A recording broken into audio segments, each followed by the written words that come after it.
Oh, and come and there it live goes. to us from Nevermind. Oh, so right here, dispatcher's Yeah. asking.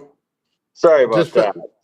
Yeah, give me a second. Just loving and Dispatcher's. listening to what you guys are going over with the RAV. It's that yin yang is something else too. Hey, like just the perfect formation of it, and how with the water, right? That it doesn't boil the water normally, except for when it becomes the glass tube or container becomes the cathode, right? And then arcs to it, and then all of a sudden you get the boiling water, and that's a very crucial part in evolving the reactor and the reaction.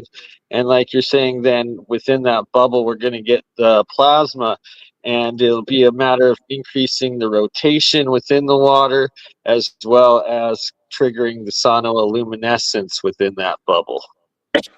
Okay, Now, real quick. Dispatcher's asking what the RAV means. It's resonant arc vortex. Okay. The reason, by the way, that you're getting the reaction the way you do inside there is because of the environmental condition. You changed it by putting the bubble, right? You changed it by half water, half gas. You changed it so it's the same energy coming out. The energy didn't change. You changed the configuration. That's the difference in all of these tests. yep. All you're doing is compressing it. Once you compress it, it reacts completely different than it should, right? So if you didn't have any of that stuff there, it'd be a different reaction. Once you do add that condition, you change the reaction. So when we talk about the earth and stuff like that, why does it have gravity? Because we changed the condition. That's why it's not a linear effect. It's now a 360-degree sphere effect. It's a much different reaction. Big time. Now, interestingly, I'd make a hypothesis here, knowing what we now know about water, is that if you were to actually put a conductor at the bottom of the water inside the filled sphere, and you were to run the anionic energy to it, and it were able to have an exchange without an arc, okay, initially. So the there is energy coming off of it. The reason there has to be a conductor down there is because the anode has to have something to go to. An anode up in the air doesn't necessarily just arc unless it's the voltage is just simply that high, which in this case it sort of is, but you get the point that I'm trying to make. The idea here is that you would want the transient anodic energy to exchange with something conductive in the absence of a cathode altogether. That would actually allow for something interesting to happen, which I hinted at before. If you were able to saturate the anodic energy into the water, right? Well, the difference in the mass that occurs and the difference in the potentials that occurs, okay, would actually, I believe, make the water then act cathodically, which would then actually allow it to form a RAV under those conditions. But if it has something that it's actually able to arc over to externally, that's attached to a larger environment or a cathode itself, then it's just going to bypass it altogether. Yeah. So it's, I think that an anode only RAV being possible under those particular sets of Well, conditions. the cathode becomes the water. Exactly right. So yeah, it's Exactly. not anode only. Exactly. There's a condition for it. There's a yeah. And Right, and that's the condition that we said a before. crucial part though is when it's boiling, it's at that breaking energy state between different phases, right? It's phase shifting from liquid into gas, and that in the pressurized bubble and within the RAV is a huge aspect to pay attention to. Now, I propose in this that the boiling itself may well actually not be boiling. It may be an electrolysis reaction. No, Bernie? A bit of both is what I suspect. I mean, to be honest with you, the arc activity in that configuration does not Well, look because so yeah, the intense arc to induce potentially that. is heating it as well, but then the fact that it is a cathode would trigger the electrolysis and the hydrogen production. So it looks like it's doing both. Yeah, I mean, it could well be. I just, my curiosity is that water 212? Because, I mean, it could be, but I propose that it's probably not. Is my connection a little bit better? I'm up on the roof now trying to get signal here. Yeah, you're good. Hear me.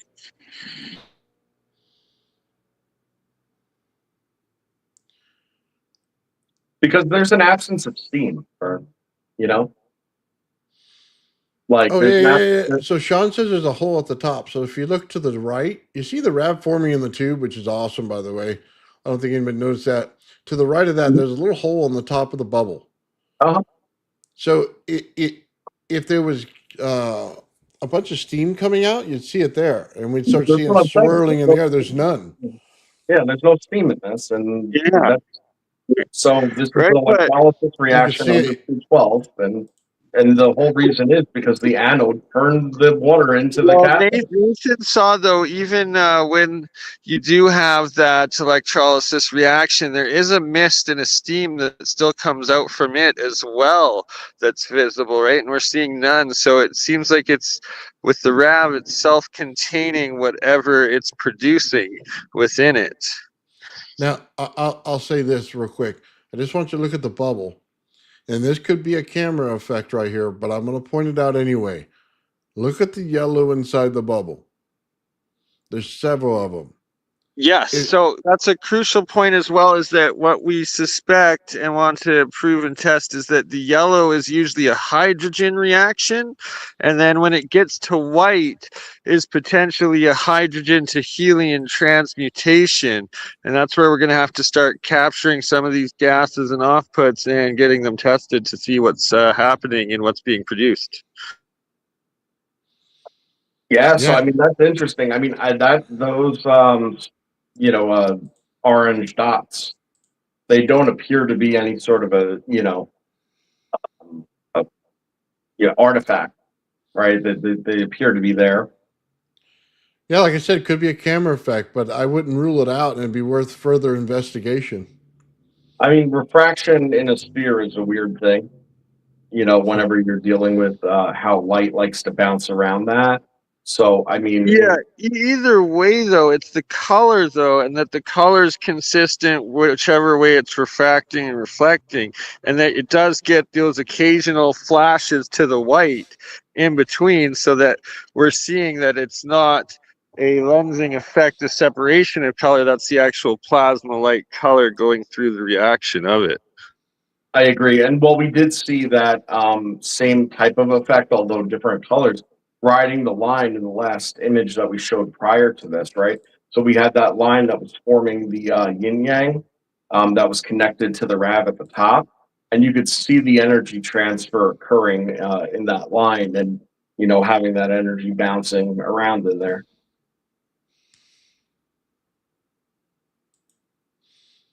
Let's see if we can't catch it again. Yeah, see? You see it right there under the water? You see it wants to form again? Or it did form, I should say, temporarily.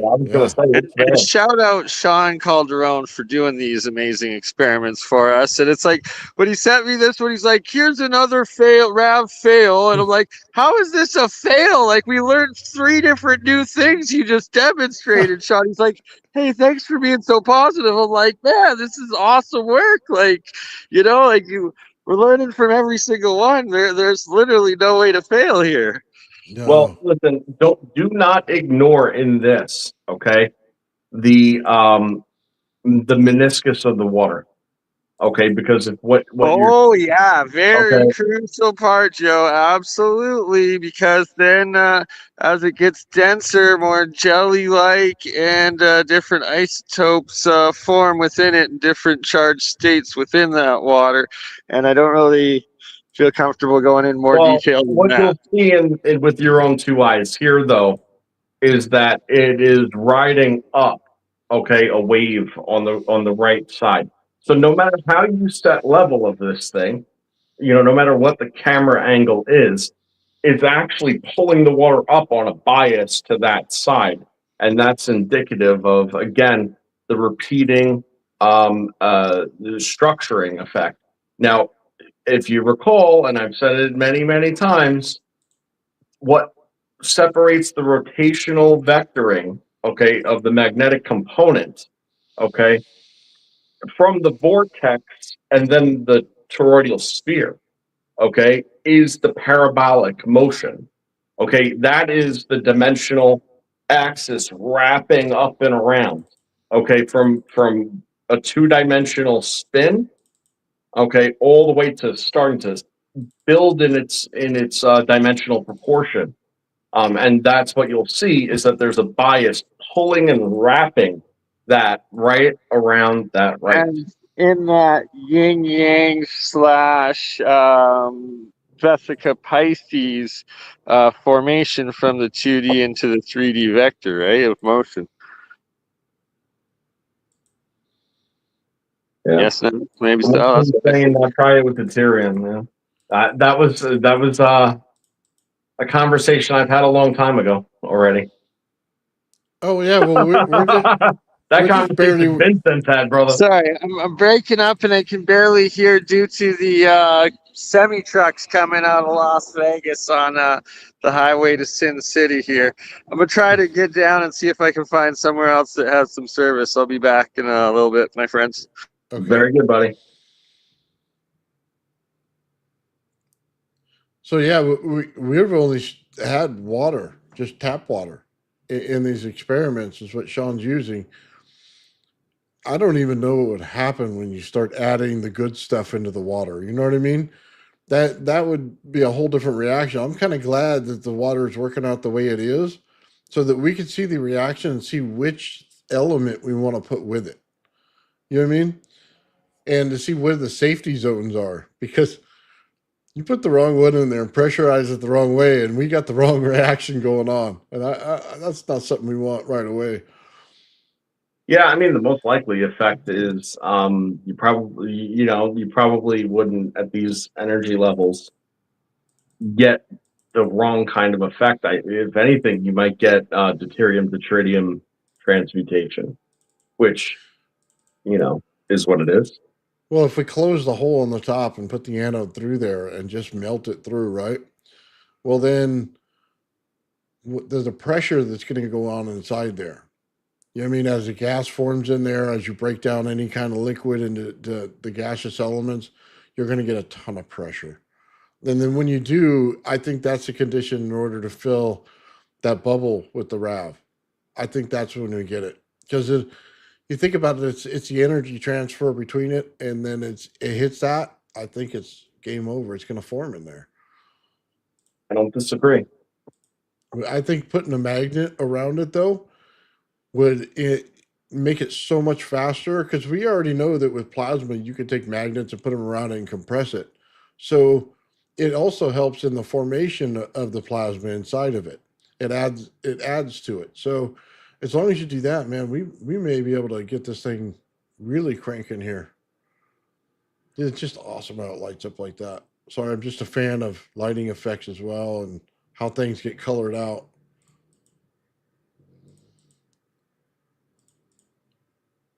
Now, Yeah, I mean, it is important to see as well. Okay, you could tell the difference. All right, when the plasma is inside of a material as opposed to outside of a material. It may become very superficial in difference from time to time. Mm-hmm. But when you saw the other reaction before, if you were to do away with the tendrils, you still see the of the veil, I'll call it. You see a plasma veil over the surface, right? The plasma kind of covers it like a blanket, right? And then when it's inside, what you end up seeing, okay, is motion within the structure and not outside of the structure. That's going to be important as we release our next episode of Plasma Unleashed. Mm-hmm. The reason I'm saying that, because what you're going to actually see, and give you a little sneak preview, right, without showing it to you, because I want you to see it on the video. is that when putting the anode to a piece of quartz, not the video that we've shared already, okay, it will actually ride out the surface. But now, as that charge density gathers inside that piece of quartz, what you'll start to see is the internal structures then lighting up. And it's not lit up because of the veil or sheathing on the outside, but rather the fact that there's plasma penetration on the inside. And you could see the difference right here when you look at this. You could tell that that plasma is inside the sphere, that it's not just, entrenching it outward, nor is it filling the entire sphere up. It's acting as potential until it's at the higher density levels needed to form, stabilize, and compress. Yeah. You know what? I'm wondering if it's pulling in the cathode right here. I gotta see if I can't trigger it again in the timing of this to see if it's jumping up. You know what I mean? Is it coming down or is it jumping up? Yep, that tends to be the question. I would tend to say here that that might be jumping up because the potential is saturated with the ionotic energy in the sphere and the water. So it's going to be pulling at the cathode. I only say that because when you do cold energy, it works in reverse. Mhm. So usually this thing would be sparking down. You know what I mean? And instead it's pulling up. It's pulling the cathode into the situation. It's just interesting to know. Mhm. Well, what does this also tell you about what they want to call quantum tunneling? What does that tell you about it? It's an insulator. The insulator hasn't reached its critical point where it becomes non-insulative. So how is the cathodic energy then transferring inside the sphere? Well, it's doing so quantumly because it's literally being pulled through the lattice structure of the material at that fundamental electron level to actually, work with with the attraction of the anode. Yeah. I I have a distinct feeling when we slow this down, we're going to see it be electrolysis that's the action here, or they should say the reaction here. And I say that because I see this right here. There's no bubbles. It's only certain times that you're going to get a bubble reaction out of this thing, and then other times not. So generally, when things are hot, they continue to bubble. They don't go to zero bubbles. They go down in bubbles. You know what I mean? They don't go to zero. You don't go from boiling, which it looks like here, to nothing in just seconds of a frame. Right. That's Right? because it's like I've said, it's not boiling. Well, that's what I'm saying. Yeah. When we slow this down, I'm sure that's what we're going to come away with, that it really wasn't boiling water. I think that's important when we look at this kind of stuff to slow it down and look for that. Listen, you had a lot of bubbling there. You see that there's I don't want to call it steam, but you could see that there's ionized gas in there coming up. But what does water do when it's in this type of arrangement with this type of geometry? Well, it condenses. Where's the condensation? There's no condensation. Why? Because it's not steam. The steam would be rising because steam pressurizes. And under that, the amount of bubbling that's occurring, like you would expect to see that it escape, but it doesn't. But instead, it's becoming charged. And once it becomes charged, it becomes into a diffuse plasma state until it condenses. And that's sort of the idea. Mm-hmm. Let's take a look at one more.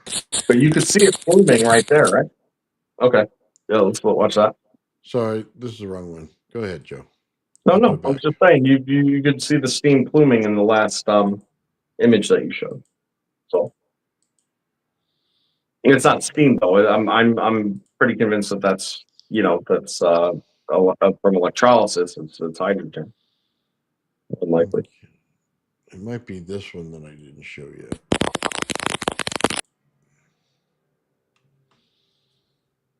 That's just cool. I don't care who you are. That's just Listen. cool.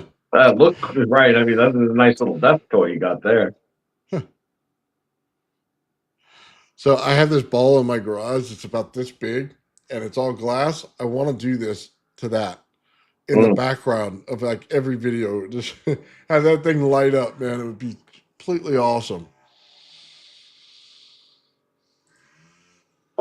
Is it better now that my phone is plugged in, or is it my connection? You're good right now. Yeah, you were good before too, to be honest. Oh, okay. It's choppy for me. Okay, that's good. It's good if it's good. All right. Yeah, that right there is just awesome. It's just Yeah. so beautiful. It's mesmerizing. Yeah, I mean, just looking through a water-filled glass sphere in the first place is interesting in itself. You know, you throw some lightning bolts on top of it, and it never hurt. Right? And look at the change there. It goes pink.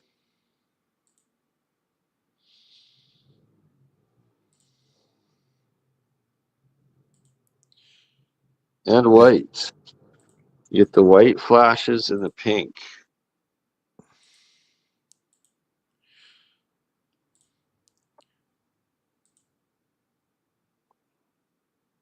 Yeah, it's pretty neat.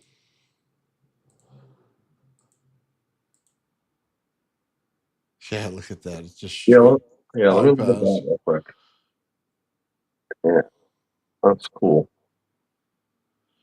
Yeah, and yeah, so I mean, that's pretty much all on the outside that situation, which is, it's pretty neat Yeah. because that's a lot of plasma, and that plasma that you just froze frame on, that's dense, man. That's dense plasma for purple plasma. Right? And then when it gets inside, it'll turn into the worm. And I think, yeah, I don't know if you played those videos yet, but it's really fascinating how it forms. It's very similar indeed, actually, to how the anode reacts in my electrolysis reactions and self-organizes and structures down.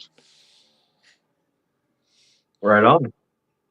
Yeah, look at those little bright lights in there now. That's so cool. You see all the little dots just like shining. Oh, look at that. That's cool.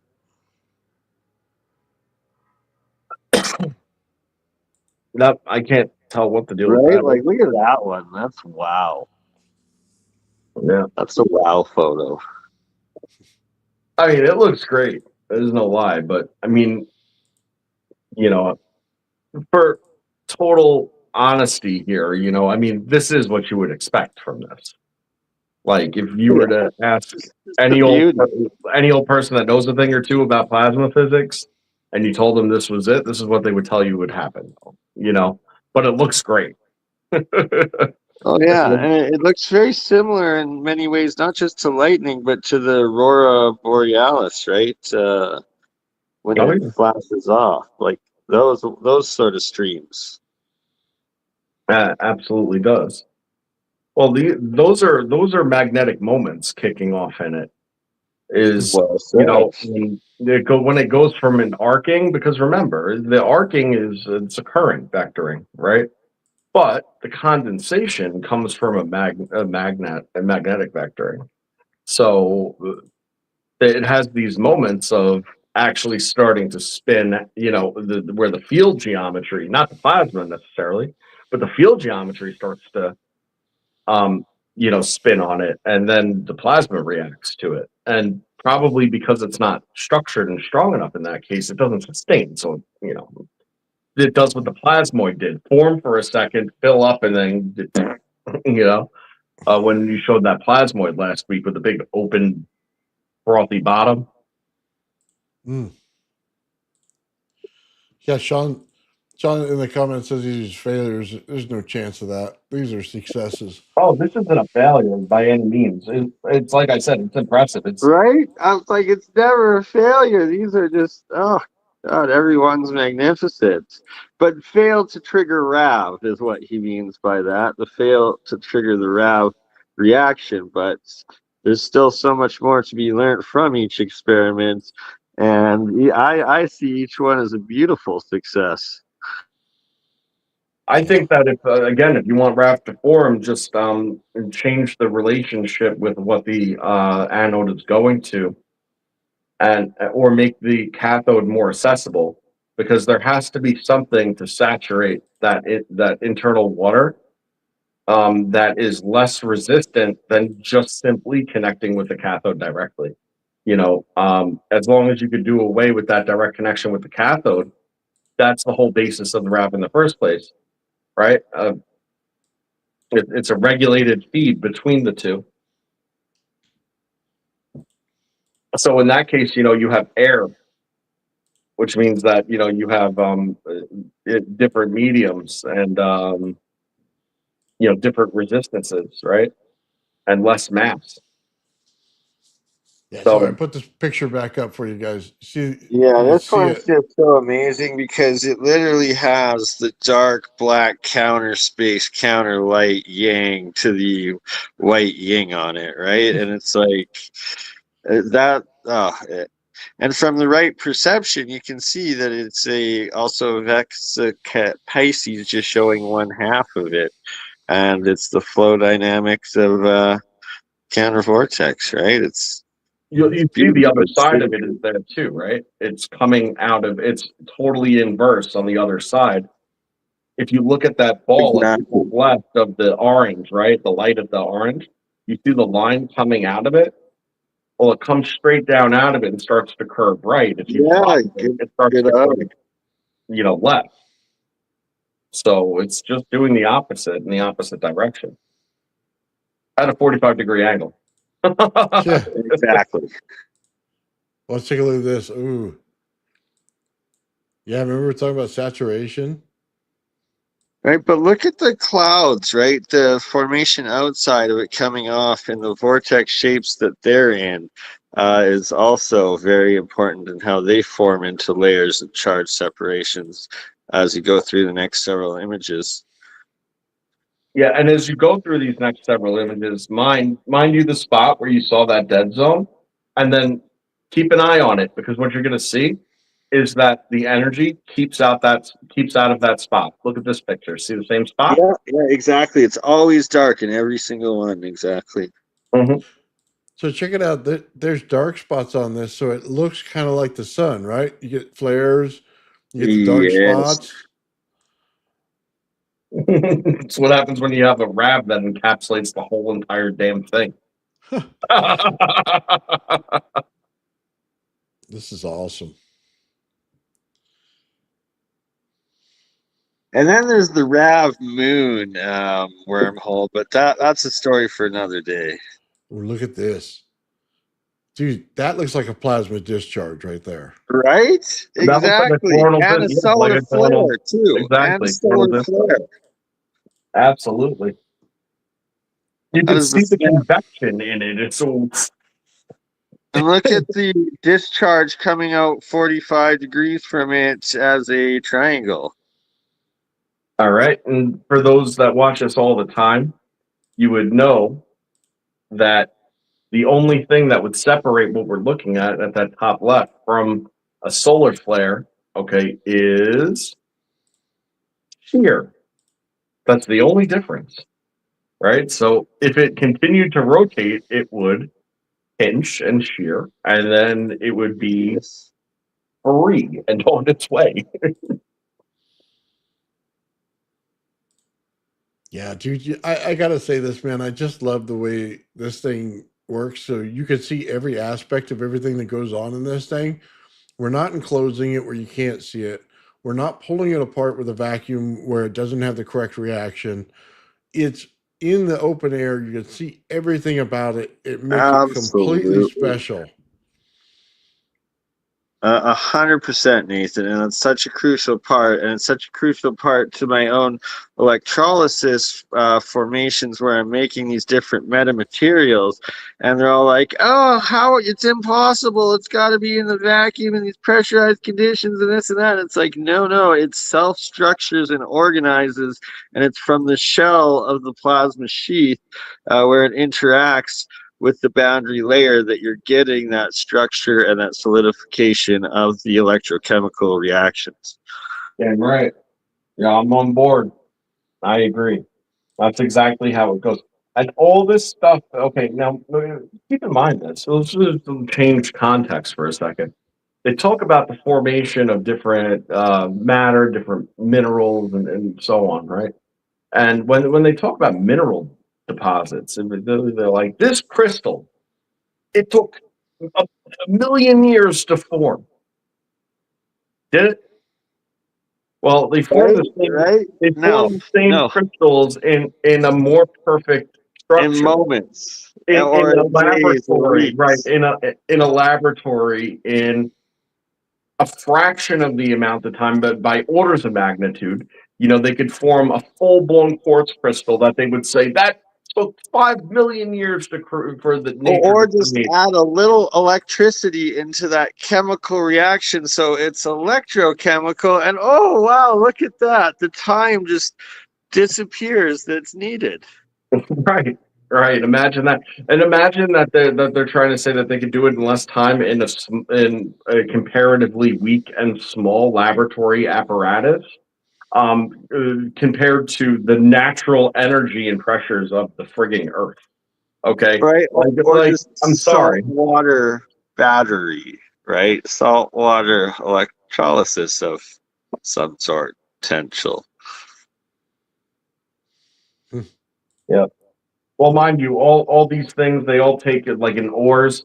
All these elements take millions of years to deposit in these ores, but they take moments to melt, to crush and melt out of the ores through an arc furnace, and then structure, and then they take moments or hours or days to break down electrolycally. So you mean to tell me you could melt it into a pure element in moments, and you could break it down into the environment again in days or weeks, let's say passively through a more diffuse state. But the formation of it with a whole bunch of other crap that's not even that's a contaminant as far as we're concerned with it, that structure takes millions of years. It's just called a phase shift, right? It's just going from a liquid and gas into a solid. So you have sublimation and crystallization, and that's only a slow reaction when it's dissolving out, right? If you get it all at once, the phase shift of the substrate, aka the water, you get everything out at once, crystallized, and well, that's a huge secret right there, but not really at all because it's common sense. But that's how it operates. Yeah, John Bigman's bringing up a good point, saying that everything outside of the sphere there that we're seeing, that's water vapor plasma. That's important to realize that's exactly what it is, right? Because it's water vapor, but it's not just water vapor that's being lit up by whatever's behind it. The fact is that it's in a highly charged and ionized state. Now, when you think about it like that, you quickly realize that, well, this is exactly what they were doing with the water motors and the water engine and everything that we were discussing there. It's just a matter of inducing a charge bias onto it and then breaking it into, out of saturation into a diffuse state, and then knocking it with the other side of the energy in order to, get it to do what you got to, have done, which is have it turn into that plasma state. And the geometry, frankly, of that flare is really, really cool. Right, look at this one as it flares out as a tornado. Exactly, as it breaks and twists, and then what the rings turn into. Hey guys, real quick, I want to shout out JJ out there. He says this is cool. I just want to point out in this, it looks like a king cobra sitting over the top of the ball. Yeah, right. It does. Thank you, brother. Appreciate it. Well, once you see the jellyfish, you can't unsee it. Which also happens to look like a blood cell, doesn't it? Yeah. Also, no sort of correlation there, none whatsoever. Also, in your Bro, that's just blood, paranoia, bro. That's where all your blood paranoia. cells are, that stuff was also not called plasma. Just so you know. You know. Plasma and ionization acting as plasma and ionization does. Wow, imagine that, eh? That man. And look at that. That's just beautiful. Yeah, these are like pictures you hang on your wall, aren't they? They're like totally awesome. Really are. Maybe that needs to be something Yeah, available. it's showing the flare, right? Like this is a mini sun right here. Dude, we're gonna have to put this on our t-shirts, Joe. This is what we need. We could do t-shirts. I could do prints that are just like not Oh yeah. $175 and smaller. If you want like a small print of Oh yeah. stuff, because that'd be Let's really do cool. it. Get her done. Get her done of this mini sun. There you go. We can do a calendar of this thing, man. It'd be awesome. Yeah, man. The year of the RAV. The year of the RAV. Absolutely. Well, it's what plasma physics should be able to show us, and they can't show us as well as Sean's showing everything now. Between every picture he's ever shown, man, if you want to know how this universe works, just look at what he does. It's Oh, yeah. incredible. By the way, when we go into the atom part of this and you see the structure Oh, in there, I can't wait. I can't wait. and we explain exactly what that is and why it causes the gravity in our whole planet, you're going to be amazed. It's because of that structure in itself and what it actually does inside of it is where your gravitational And look effects at how start. it also appears as a crescent moon, too, right? From this perspective. It does. And that's because of that sweeping motion that I keep on describing. It does that. It just pulls up to that one side, man. Yeah, dude, this thing is the absolute best. Sean, you deserve everything, brother, not us.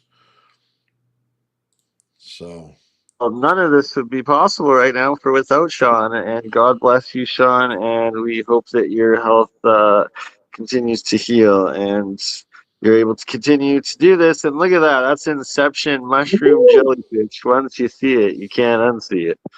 Jelly. That's cool. But again, it's forming that sheath and that the RAV formation, layering and the separation between the different layers, and just the natural. It's wild. Like this imaging is amazing. It is, but what this shows is actually something the same, okay, but also unique. And I want you to realize what it is that we're looking at right now. Okay. Because you have, okay, the electrolysis and or steam or whatever's going on exactly, right? Occurring both inside and outside of that the RAV. Okay. Usually the RAV has enough containment, okay, to keep stuff like that from coming out, okay, in its environment, which it's normally formed.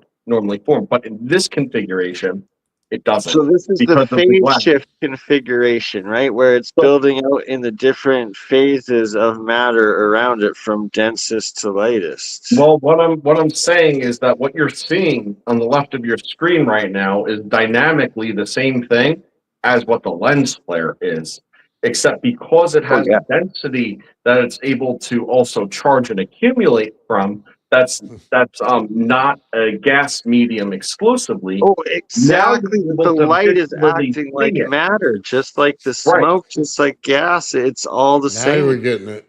Because Now we're the getting vapor, right? Because the vapor is a higher density, you're able to more tangible. It's more tangible than it is when it's just a lens flare.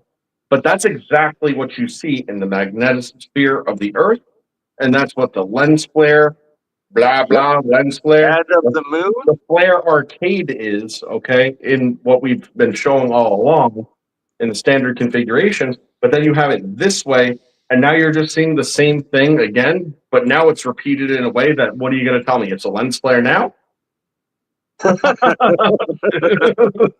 Yeah. Okay, guys, real quick. I want to answer this question. Okay. It says, I have a problem with this. How can you have resonant plasmoids? Is instead of charged structure of water, plasma usually lasts only microseconds without electricity. That is correct. But what we're trying to get at here is something that you're not understanding. You see, this goes on to what Joe said about the lighting effects and how everybody perceives it wrong. You see, it's not a lighting effect, it's focus light. It is like a magnifying glass. It's focusing the light. And once it hits something, it can structure it and produce this again. So when you see something like this, the reason why this is so important in plasma physics is because the sun is a explosion over time. So it takes time to develop, and there's a time dilation field in it. So the only way to see it is to create something that we can expand on the time dilation field itself so that we can see everything for what it is, you know what I mean, as we slow it down. That's the most important part of the RAV structure. It is a teaching tool. It shows you everything you need to know about plasma physics because you're right, a plasmoid goes away in seconds. Ball lightning goes away in minutes. Okay?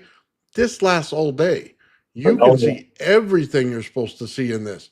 That's the point. Even the moon. I'm sorry to have to interrupt and bring that up again, Nathan, but we're going to have to talk about that at some point. Talk about what? How we saw the moon form as this RAV, this supposed lens flare, and like it kept this structure. It was moving the clouds around into this formation and like everything. And it appeared the first night after the first RAV video came out, and we watched it for a good couple hours, just moving the clouds, and it went with the moon and the full moon as it moved over like the sky. It was just wild. And then again, I saw it again when I came out to Nevada on the next full moon out here, and it was just wild. And that it's not a lens flare or flaring, it's just the RAV formation, and it has to do with light particle or wave particle duality and how light's interacting with ionized gas and forming into this more dense energy solid structure, atomic structure. So, hey, Nathan, if you wouldn't mind, whenever you have a second, can you put that last comment back up?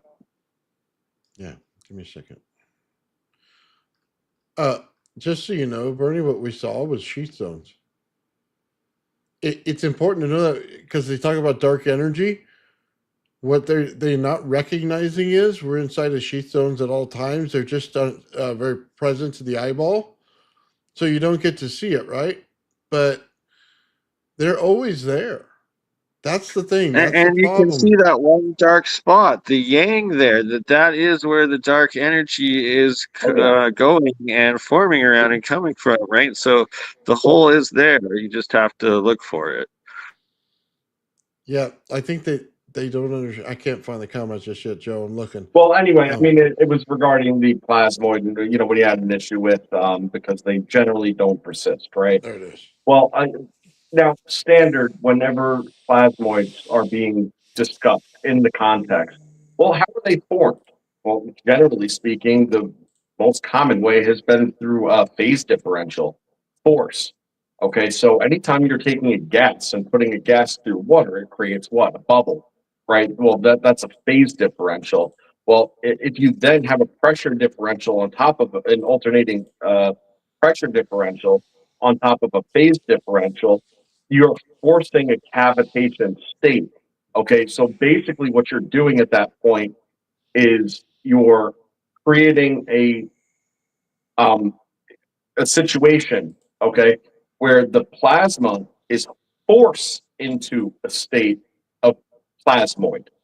Okay, you're taking the ionization and forcing it into a plasmoid state, and then when it pops, what ends up happening is it'll persist for a small amount of time as long as the charge bias is present in the environment, but then immediately dissipates because the phase and pressure differential has changed once it exits the medium of that phase differential. Okay.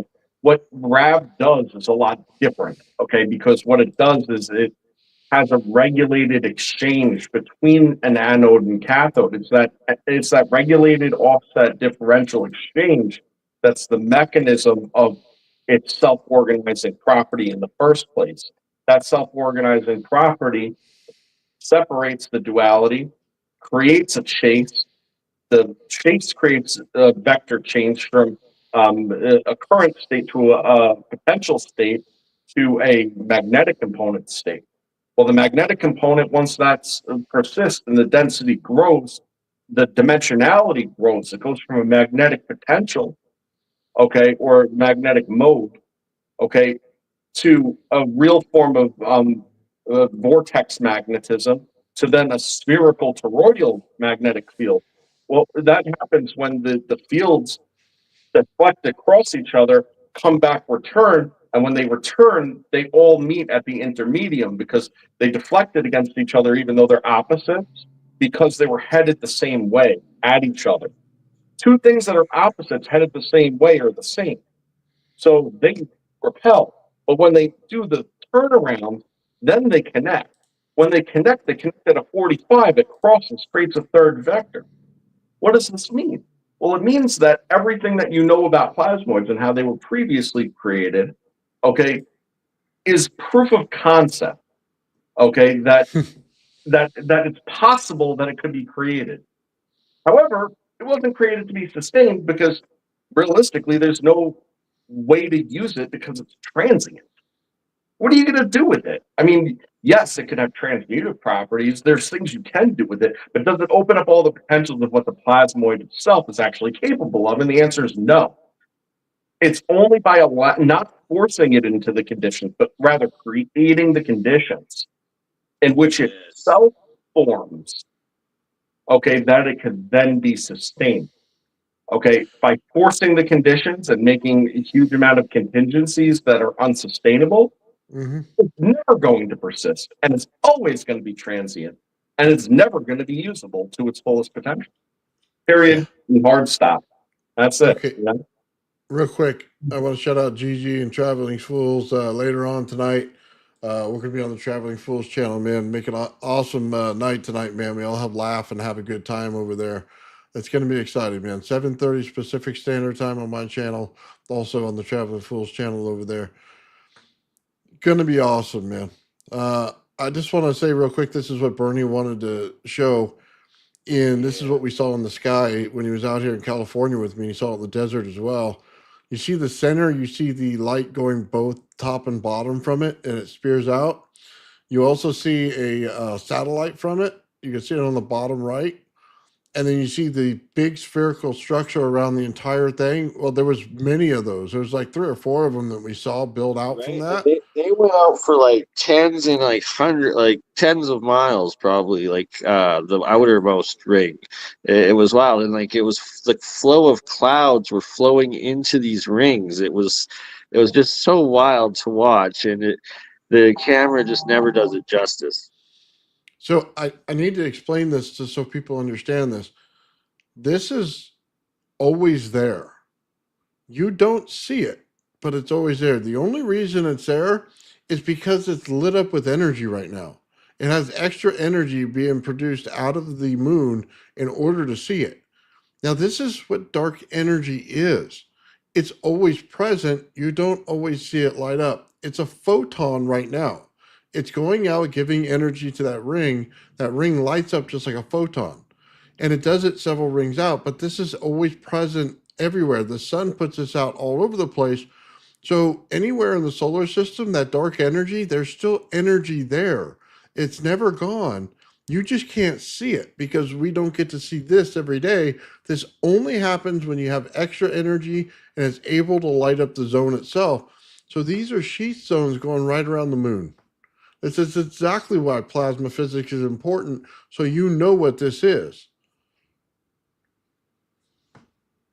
Exactly, and that point is where what Joe was just explaining, where the light forms, is where it's folding back in on itself and able to, where they all interact, and then is excited. Hmm. Yeah, no, it's Exactly what cool. this I mean, is. you could see that ring right around it. It's exactly what it is, man. We just answered dark energy for all you physicists out there. What it really is. This is what it is. Soon as Right? the, uh, I mean, look. As soon as the sun But forms, it sets a guys, it's not condition. there. It's not there though. No, It's no, I'm not just telling anywhere. It you. doesn't exist. No, as soon as the sun forms, it sets a condition in a certain area, which is a ring, and it Right. goes around the entire solar system. Or I shouldn't say ring; it's a sphere. And inside that sphere, it sets a condition of energy on where it has light energy and heavy energy in zones just like this. That's exactly what it does. There's no getting Yep. around it. There's dark energy everywhere. Well, it's in a sphere, so you can go around in it, but you can't get around it, right? When you go outside of it, it's still inside the cosmos. It's still, you know what I mean, inside of the universe. It's we're still inside a bubble, inside of a bubble, inside of a bubble. Dark energy's everywhere. You don't get away from it. Okay, we don't know Can't the get condition around that out we're there because going we've never around and been around outside and our around inside a cosmos. bubble. Sorry. Yeah, we never been outside the bubble. We don't know. Look, this is how stupid physics is. This is the answer right here, right in front of you. There's no debate. This is what it is. This is what plasma physics says. You don't need a higher degree to find that out. You just need to look at the observation of what's going on. We knew that the outside where the sun and the solar system is looks just like this. There's no debate in it. This is why, okay, this is why when you have to understand how time dilation works, that you can understand this. We are in a time dilation field inside of our solar system. The speed of light is how you measure the time dilation field. It's a set condition, it's emergent. As soon as the sun ignites, we have it. It's the speed of light in our solar system. As the sun changes, that number is going to change. Okay. Why? Because it's an explosion over time. It's time dilation inside the sun. It has a very slow reaction in the core, and then it's a reaction on the outside. So you see, we're getting hydrogen being produced right now, right? Wait until the sun puts out more energy when it starts to decay and it goes into that explosive state. You're going to get all kinds of elements created then. We're literally going to go through the periodic table by the time we're done. Look, this is why we do this because so we can understand this. This is why when you get suns that are much bigger or 4 or 5 times the size, that time dilation field is different. Therefore, the speed of light's going to be different in every single one of these solar systems. That's where physics goes wrong. They think it's a constant. It is not. It's emergent. That's the biggest difference. That's why the math works. 100% the math works when it becomes emergent. When gravity becomes emergent, then the math is put in its place and it's 100% working. The way they're doing it right now is they're fighting it and they're trying to say it's a constant and it's not. Okay. And by the way, this also tells you why energy is not conserved. These zones right here, every time you go through them, it slows down your ship. Why? Because the energy is being pulled in by these rings. It slows you down over time. So as you go throughout our solar system, you will actually slow down and then stop. That means energy is not conserved in space. You have it wrong. Energy is not conservation of a lady dropping her balls. Okay? Well, That's there's not what another it thing is. to This it is too. what it is. So, and it has to do with the time dilation, and also, as I had proposed, at least, theoretical, right, about an energy exchange being mechanism of time and time dilation.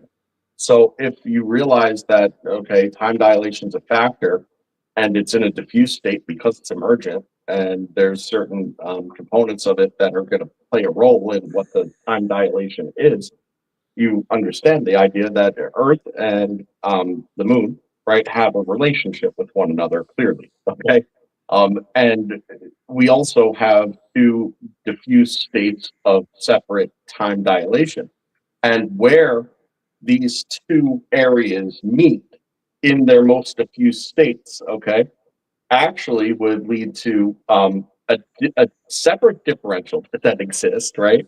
Which would actually be a compression between the two, where light would be going one speed and then another, right? And that could be representative of the ring that we're seeing here as well. Based on that time dilation diffusion and the how it is there, how it is here, and then the states in between. Yeah. Absolutely. Sorry, I'm gonna try to restart my phone here as you guys are I can't hear very well, so I'm gonna see if I can restart the browser and rejoin in a second. But Okay. absolutely next level discussion right here, and everyone should definitely forward this and share it and send it to any physicist or astrophysicist right? Because this is we're showing evidence here. This isn't just theoretical. Nope, not theoretical at all. It's proof. It's what it does. You can't lie Observation. about it. Yeah, I mean, once you see it and you see the RAV spin up and you see everything about this and you know exactly why it does it, you already know the condition is set. If you're not taking the environmental condition into what we're doing here, then it's not going to end well for you. Okay, you have to see it as it tells you, not what you think it is. Take your preconceived notion and put it aside, and then just take in the evidence and see what it's trying to tell you. That's all we're doing here. We're not sitting here with a bunch of rules and going down and checking them off. That would be the stupid way to do it. We're doing it the right way. What is going on? What do we see? Are we seeing it being emergent? Yes, we are. Are we seeing it take on the right properties? Yes, we are. Are we seeing the plasma build out into structure? Yes. That's kind of the thing that's going on here, man. So when you see stuff like this, you can instantly understand, hey, that's just a higher state of energy, and this is how photons work. They're not, oh man, it's not, hey, it's a particle, it's a wave, it's a photon. No, they're separate entities. The photon is an excited state of energy right here. You can see it in the ring. Okay, that's your photon. Okay, the wave it got to it is the energy that goes from the moon itself over to that area right there. Okay, so it breaks down, right? And the particle is the sun, or is the moon in this case. It is the entity in which it came from, it emitted from. That's how you work this out. They're not all one thing. It's one event that takes place over time, is what it is. But it's not one thing. I think people get mixed up in that a lot. So, John Bigman said, well, what do I propose happens when light slows down and speeds up? Well, I'm just thinking about this logically, right? So, if light is non-manifest in its transient state, aka it's in a waveform, right? Okay, so it's not bright, it's not shining, it's not visible, it's just transient. It only is manifest, okay, in a collapsed state. Well, what would happen when it speeds up, it slows down? Well, it would enter into a collapsed state, making it into a state of uh, higher compression, right? Because it would have a differential in its speed or time or how it's experiencing time, however you want to look at it. But then it would also go into a diffusion of everything in that particular same resonance zone. So what you end up with would be a luminous event until it passes through it and then enters into a new state of transience. So it's basically like scalar.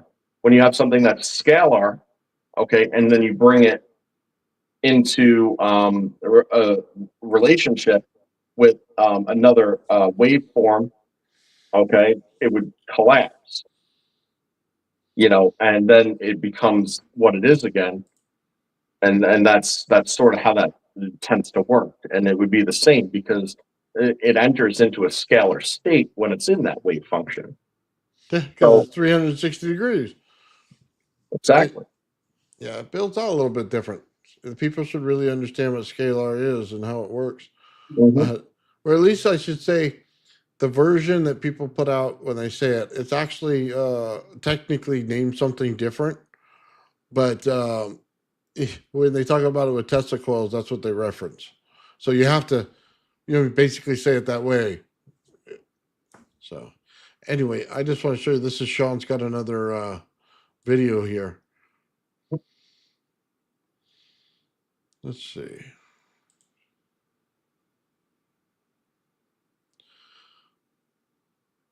Oh, look at that. So you can clearly see that he's got the anode inside of it looks like a glass tube. Last And two.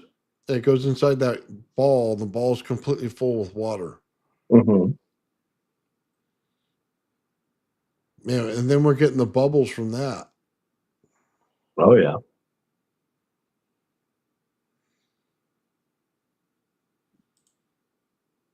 Look at all the little stuff moving around in there, though. Did you catch that?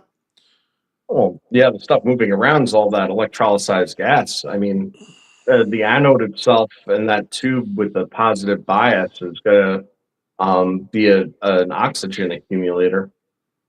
So that's, you're getting those oxygen bubbles right there, I'd have to think. Yeah. Says the bubbles are hanging on tight. Yeah, absolutely.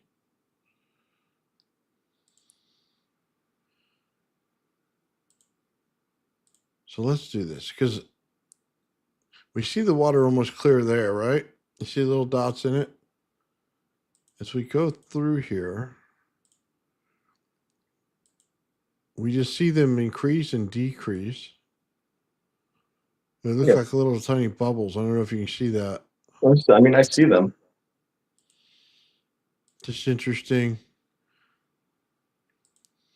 This is something that would have to be really to talk about the bubbles. You'd have to go frame by frame on it, like I do with most everything Sean puts out for us. Yeah, see, so let's compare this to the other one then, Joe. The other one, all the bubbles wanted to go up, right? And the half water, half gas, right? This one's full of water. We're getting the energy on the outside, but now because the glass rod's placed down the center, we're getting bubbling on the rod itself. Yes. Well, like I said, there's a positive charge bias that would be occurring there. So a positive charge bias, there's going to be electrolysis in this reaction regardless. Anytime you're going to create electrolysis, you're breaking down water, and water is made of two components. We say that, oh, well, it's if it's cathode, it's hydrogen. That's because the cathode acts as a hydrogen accumulator. But in this case, when it's the anode and it's glass tube that has a positive charge differential, it would stand to reason at least that the bubbles that are accumulating on the glass tube are doing so because that's what the oxygen is attracted to. So the oxygen would be attracted to the anode, and that would make total sense. Now, if it was the bare anode and not in a glass tube, what you would see is probably different because it would more likely than not go into a total ionized state at that point.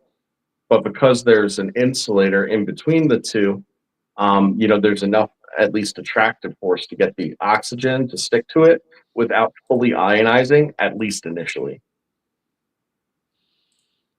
Gotcha. That's what I think at least.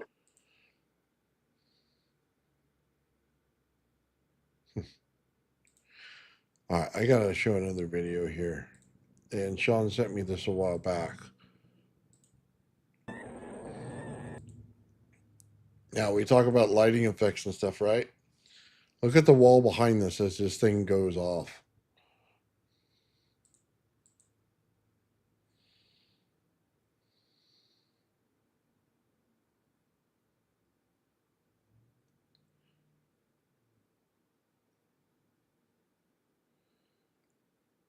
It's basically focusing the light through that shell onto the wall. That it is. That's cool. Not only that, you can see, what they call the lighting effect, the green. Yeah. It's on the reflection. It's all there. I mean, it literally focuses it in the background. Yeah. Yeah. That's cool. I just found it amazing, man. I like to watch this one in slow motion. I don't have it here for everybody, but you could see the different things light up in real slow motion and which one takes, based on the arc that you're getting or a no arc in some cases. And it's playing back and forth. I don't know if you noticed this, but it's playing back and forth between the anode and cathode and where the RAV forms on each one. Yeah. You see it get brighter, less, brighter, less. It's playing back and forth. Yeah, that's exactly what it's doing.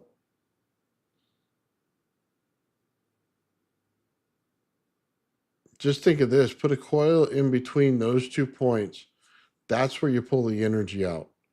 When you get it to bounce and continuously build that RAV on each side, but then the exchange of energy between them, it gives you the energy that you could pull out as you want to. It's like skimming the top off of milk. You know what I mean? You're just continuously taking it, and then it'll keep doing this as it explodes. You know what I mean? And then it pulls back in. It creates a vacuum to pull it back in, and then boom, back and forth, back and forth. That's where you get your energy exchange. That's where the energy is right there, because you get the highest state of explosion, you get the highest state of vacuum, and it goes back and forth, back and forth. When you get those, that's the highest energy potentials in each side of it. You know what I mean? So when you say back EMF, well, there's your back EMF in the vacuum, right? Then you get the high energy explosion, right? You're getting all that energy. That's where you want to pull it. The thing is that not only would you be able to pull it from that point, but you'd be able to pull it without a loss of what it's doing itself, because Right. all the pressure of that exchange is present and is enough to cause call it sympathetic resonance, if you'd like, sympathetic resonance in something to induce a current, a secondary current that wouldn't even take off of to take any current off of that relationship. Now, yeah, that's really cool. Now, there was something before related. It's not related to this video, okay, but it's related to the last video a little bit. It has to do with the energy exchange and the accumulation that occurs when that energy exchange is occurring. The same as the Okay. oxygen was attaching to the tube.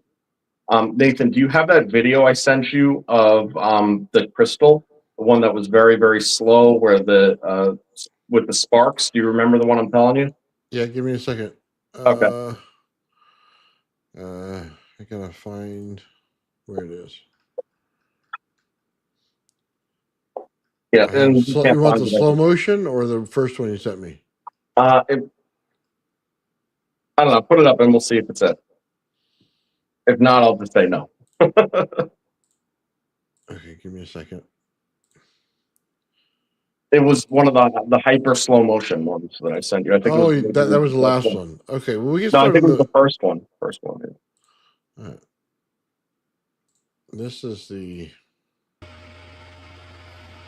Nope, not that one. Yeah, let's save this one for the for episode 3. Okay, well, Yeah. I'm trying to get the right one for No, you, Joe. I know. Give me a second. Yep. I'm just gonna go to the last one you sent me. Okay. All right, go to the I last one. think that's what it is.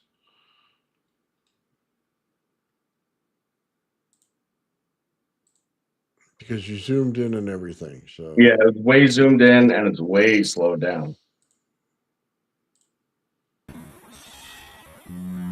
Nope, not that one either. All right, I'm gonna take a second, hop off, and send it to you, and I'll be right back. Okay. All right. Oh man, finding the right one, man. What's going on, man? Oh, this is awesome, guys. I love evaluating this stuff and see what goes on inside of it. It's always a little bit different between everything you do, but it shows you so much. So, yeah, I was shout out Lightspeed, man. He's working hard on that thing. Again, what he did is he created a computer program, and then he's got sensors to go out to everything. And we're going to be able to do this in real time, see exactly what's going on, and then we'll be able to build that program to where you can see the energy flowing in and out of something. Going to be completely awesome to see this and completely awesome to do it. And he was asking me a question earlier about how he wants it set up. And I just say this: in every configuration that we put out there with the RAV or the Gravity Flyer or whatever else we're doing in that situation, they're all going to be different. So we'll just have to 3D print a base where the sensors go and extend the wires out to them in order to capture what we're looking for. So the RAV's, fairly small area, Gravity Flyer's big area. I mean, we'll just have to play with it back and forth. As long as we have it functional and we can read things off of it, man, we're 100%. As long as the electronics talk to the computer program, man, we can work around everything else. And I think you're going to get every answer you want, man. All right, I think Joe's back. Give me a second. All right, Joe, give me a second. And I'm gonna download the last one you sent me if you just sent it. Cool. So we always talk about this energy exchange that's occurring, and it's just been like the subjective thing. Now the oxygen, what I propose would be oxygen on that anode tube. Okay, is just an example of this video that I'm going to show you. And what this video is there was steam. Okay, that was when one of my crystals blew up. Okay, there was a little tiny bit of steam produced. Okay, and the steam immediately cathodically ionized. Okay, and what it did was it turned into plasma within the steam. And I want you to look at the video that's in super slow motion, and you'll see exactly what all that ionized cathodic steam did. All right, now go ahead and roll it. Okay, I'm sorry, I was reading something. Yep, no worries.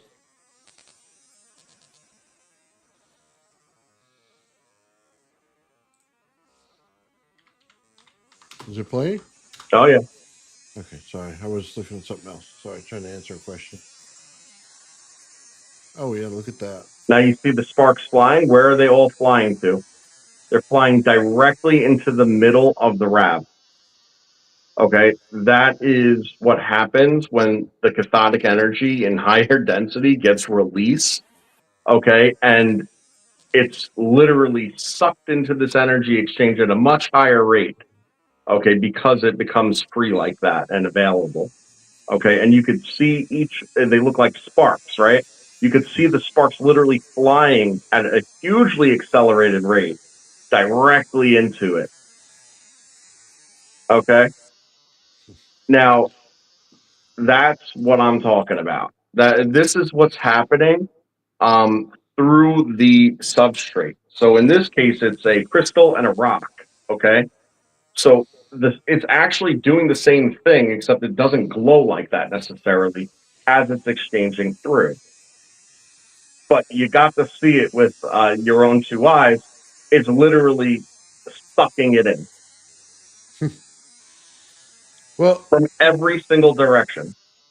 This, by the way, just so everybody knows, is when you couple fields, it takes the energy around this whole thing and changes it. Okay, you're bringing in entropy to your system, which means it's going to have a directional flow, which means that now it moves. Whether it's from hot to cold or cold to hot, and that's how you play with that in your system here. You're able to see it in this video. You know what's happening when you can basically turn off the power and the thing still runs for a while. You played with the environment. You know that you coupled it and it was a strong coupling. This is what we're talking about, guys. This is something that I'll be going into when we get to Tesla Tech and show you how coupling works. It's an amazing way to understand something. Now, Aaron also said that it's changing the environment via eddy currents, and he's dead on. And if you roll this thing from the top, okay, and you look at the charged steam cloud, okay, what you're going to notice is that it barrel rolls right along the magnetic field, okay? You're going to notice it condense and barrel roll. Okay. You see it on the left, especially, and then it literally sucks it up. And all that right there is all highly charged vapor. Okay, I'm gonna give a shameless plug real quick, Joe. Mm-hmm. I'm just gonna remove this for a second. This right here is exactly what Joe is using in his experiment. I sent him one Mm-hmm. of these Tesla coils, Mm-hmm.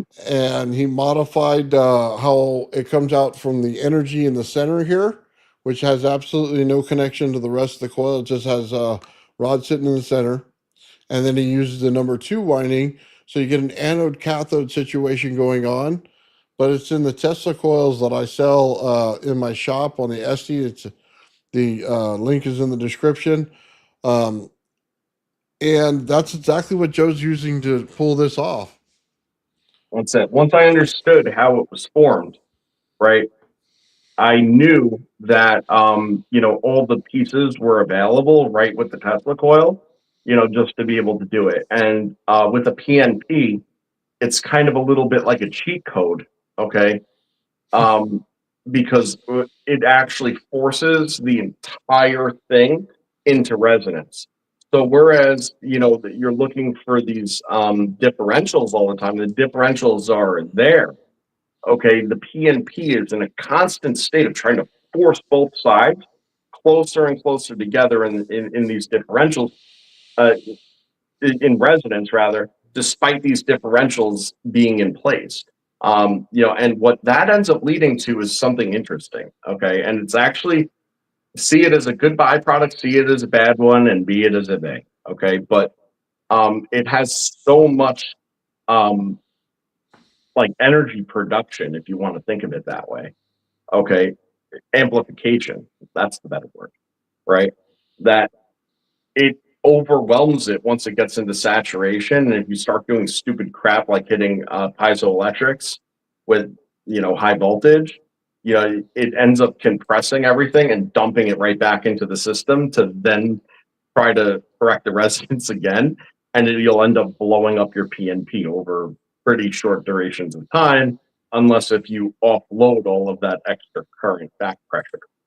So it's something to bear in mind, but it's correctable. But aside from that, it also produces the byproduct or proof of the byproduct that we're looking for, energy, right?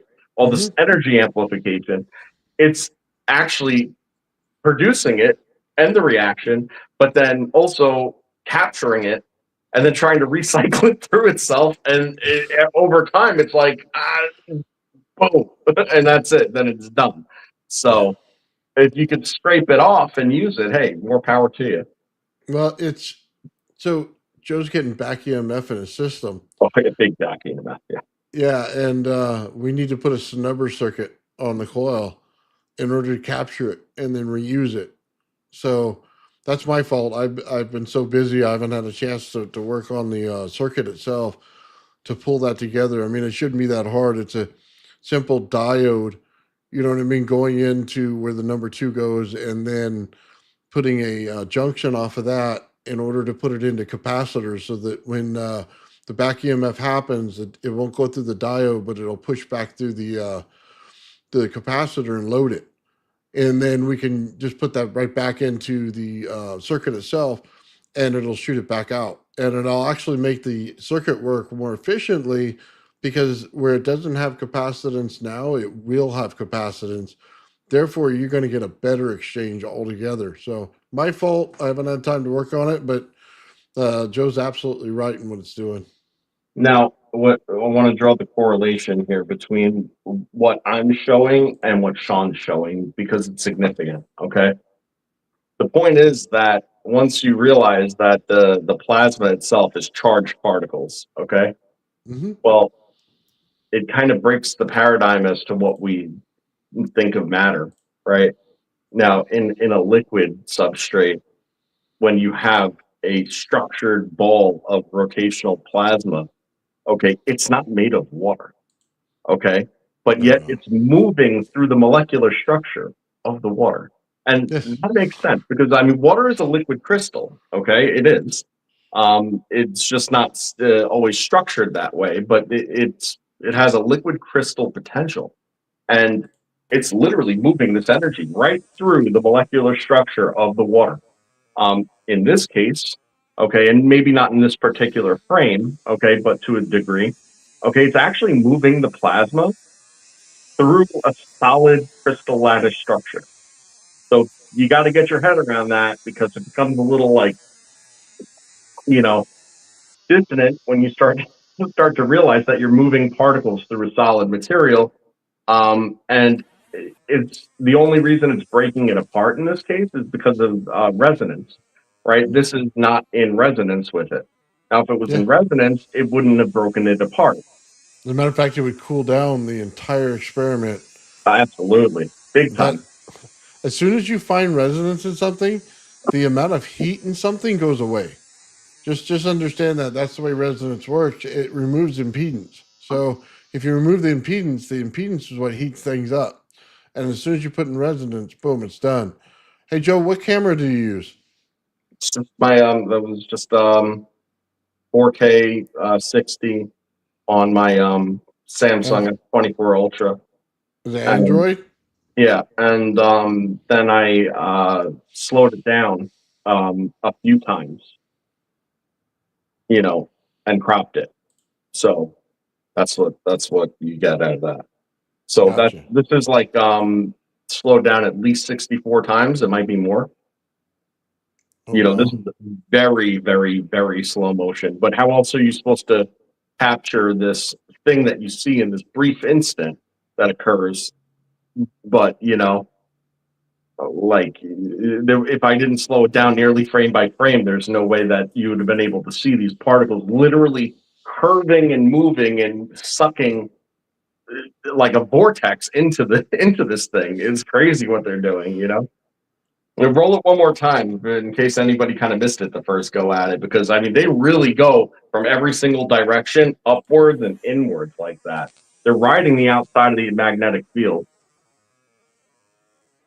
Sorry, I was looking for your testicle. You sent it me a while back, the picture, and I wanted to show everybody it, but I don't know that I have it right now.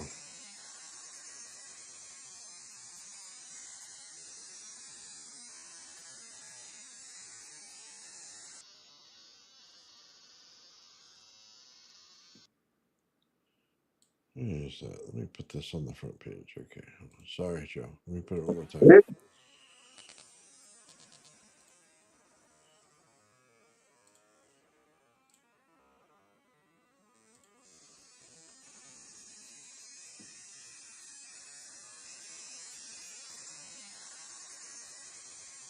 And of course, I don't see it. All right. Give me just a minute, Joe. I'm going to look for this.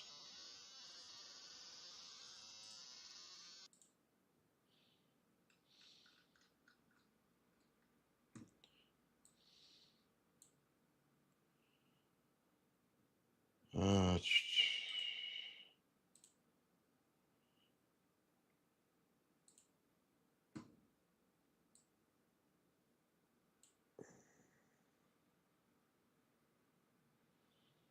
no, go ahead, Joe.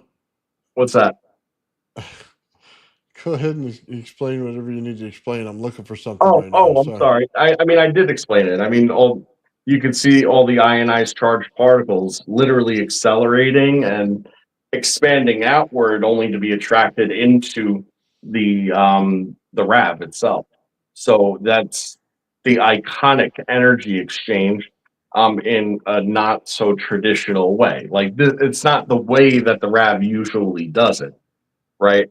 But it's showing you exactly what that attraction looks like and how it pulls it all in. And it's a mutual attraction, which is cool too. You know, it's a initial repulsion, and then which is why you see it expanding before it comes in. So it repels, and then all of a sudden, once the relative angles change, it becomes an attractive event, and then comes right into it. And that's what makes it an explosive and implosive event, right? It's that change between this repulsion and attraction. That's what makes an explosion into an implosion. And you could see it present here while the RAV is formed.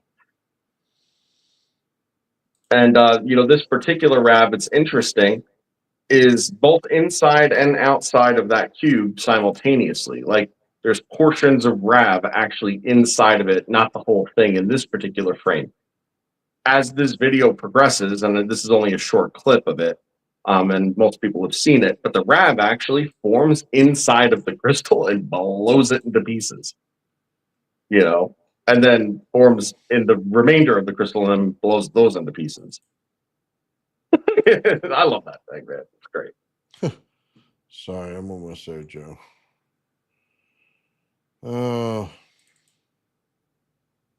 Yeah, and no, it's not a cheap high-speed camera. It's not a high-speed camera at all. It's just, I just recorded what I did and then slowed it down.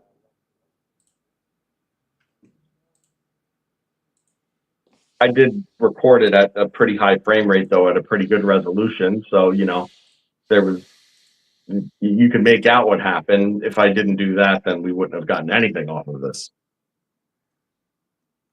But that's actually how I analyze Sean's work. It's how I analyze things Nathan sends me. And my own is I take everything and I look at it as close to frame by frame as possible.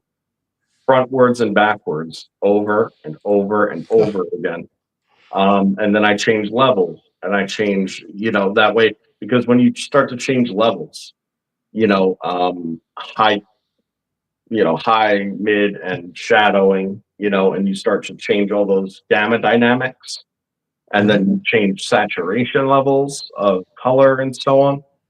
You change all those levels, and when you put them into a state of fluctuation, it exposes things that you wouldn't necessarily see or catch otherwise. So any piece of footage, like if it's 1 minute long, I would say that typically I spend probably 2 hours, literally tearing apart a 1 minute clip. And that would probably be a conservative estimate. So that's how I come up with the stuff that I do on it. It's how I'm familiar. Yeah. And that's how we edit, is watching over and over and over again, frame by frame by frame, and we just keep watching, and then that's how you pick up those little tiny details of figuring out what's going on in your experiment. That's it. All right, trying to find this is probably going to be hopeless, guys. I'm sorry. And that was an amazing shameless plug, and everybody should buy Nathan's testicle coils for sale, as they are next level, and you can modify them like Joe does to do these experiments. Right on. Yeah, I just gotta say this, guys. In the whole thing with the Tesla coils, I'm working on the circuit, a little bit of revision in it. We're looking at the snubber circuit, but I'm also looking at replacing the transistor where it's easy to swap out. So it's basically just a plug here, and you can swap it out by just changing the bolt. You know what I mean, doing the bolt and putting it in. It'll make it easier for people to buy parts for it. So instead of soldering everything and go through it, it'll be clip, done. You're back up and running in a few minutes. So I'm looking at a revision for that for my Tesla coil out there, and also putting in the spot for the snubber circuit. So kind of some updates on that. They're not there yet, but that's the future of it. But as you can see, these things are brilliant, man. These things are gorgeous. And I got ahead of you on that because I had already ordered the connectors to. Oh, did you really? I got tired of pulling the damn thing apart. I haven't done it yet because I only have one PNP left, and I'm like, I just know I'm going to smoke it in the first few minutes. But I have to say to the audience that that's not common, okay? And it is absolutely how I'm using it, and because I haven't corrected the problem as to why it's blowing it up. It has nothing to do with the Tesla coil, and if you're not doing the ridiculous things I'm doing, it's not gonna fail you like that. Oh yeah, if you just turn it on, dude, it'll last forever. Oh yeah, yeah. If you're You just can doing test normal things and experiments push and them normal to the load limits, max. you're fine. You're pushing things to the max. Yeah. Well, I'm doing what I set out to do, which was create way more energy than and have it be accumulating, and when you're successful, like that's what happens. It blows it up. Now, I put on this video, guys. I just want everybody to see it. We are doing this week, when I put the video together, and we're going to try to get it out by Monday. We're going to do episode 3 on Plasma Unleashed. And it's all about putting the RAV in a different formation. So putting it in crystal, like Joe does, putting it in the crystal like Sean does. I make double RAVs, so I can make 2 RAVs bounce off of each other with the same cathode. So there's different things and different formations. Guys, I'll just pull this down real quick. Some of the lighting and stuff that goes on in what we do and how you see different experiments is absolutely just amazing looking. There's so many things that you see in there. Like, you literally, if you're religious, you'll see a bunch of religious symbolism Oh in yeah. all of this plasma Well, all you'll over see the it place. either way because it forms naturally. If you're religious, you'll understand the symbols. Yeah, It's there regardless. it's crazy. I mean, look, we created the RAV, double RAVs, like I said, for mine. Joe created it inside the crystal. So you get the prism inside the crystal that lights everything up. Sean did a bunch of stuff through lava rock, which is amazing. Um, yeah, there's just stuff everywhere on this next episode. It's probably going to be a little longer than the other two, and it's going to be a little more expansive between Joe's portion and my portion. Um, but it's just going to be awesome to watch. It's like one thing after the other, all exciting stuff as soon as you see it. So I'm very excited for that, by the way, and I everybody else should be too, because I'm going to throw it out there. We're going to be presenting and discussing configurations of this that we've never shown before. Mhm. So you're going to want to see that. I do want to point out though, what you saw in Sean's experiment earlier with when the whole entire sphere was lit up. Okay, Uh-huh. and you saw the spots form, right? And they're in that same configuration. Um, for anybody mentioning Ashton Forbes and that, then MH370 and all that stuff. Well, look at the thermals from what he's saying, Gargan Stare, thermal imaging Hmm. of those orbs. And what you're going to see is that there's a variant thermal signature of the orbs that is very, very similar, to what Sean is showing in that particular experiment. So Okay. going to have the zoning like that, was a little spotty and stuff, where those spots stay in place, but the whole entire rest of the thing is moving. So it's rotational in itself and orbiting, right? Rotational and orbiting, like one of those jobs. I got But the spots staying consistently placed. I got a video that actually shows the formation of plasma that came from Sean, and it'll show you how it builds on there and how the orbs will actually build out. It's insane. It's one of the Sean's best videos ever. Hey, Crypto, real quick, what were you showing there, buddy? What do you got going on? All right, so I'm just showing some of what I've been finding in the Tesla Tech archives, as well as all of the extraordinary technology, science, and technology magazines that Steve has. And this is the Tesla Tech archives. And you're going to be at Tesla Tech. We're all going to be presenting at Tesla Tech this year. And we've got a heck of a tentative lineup.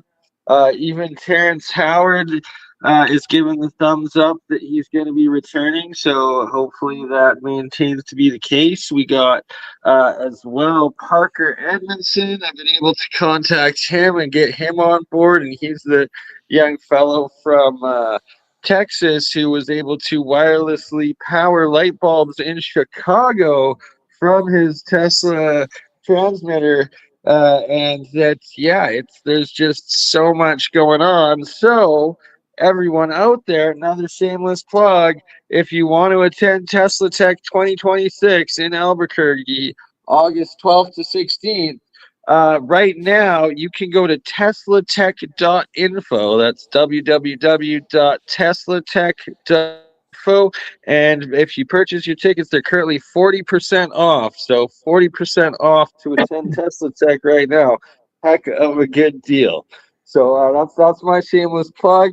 And we're getting into things like single auto conversion plans for the geeks and T-field energy research and electric spacecraft and Tesla's engine, a new dimension for power, Brown's gas, book 1 and 2, and there's all sorts of insane patents, books, suppressed technology in the Tesla Tech archives, and it's all compiled in Steve's magazines that are also for sale and on sale.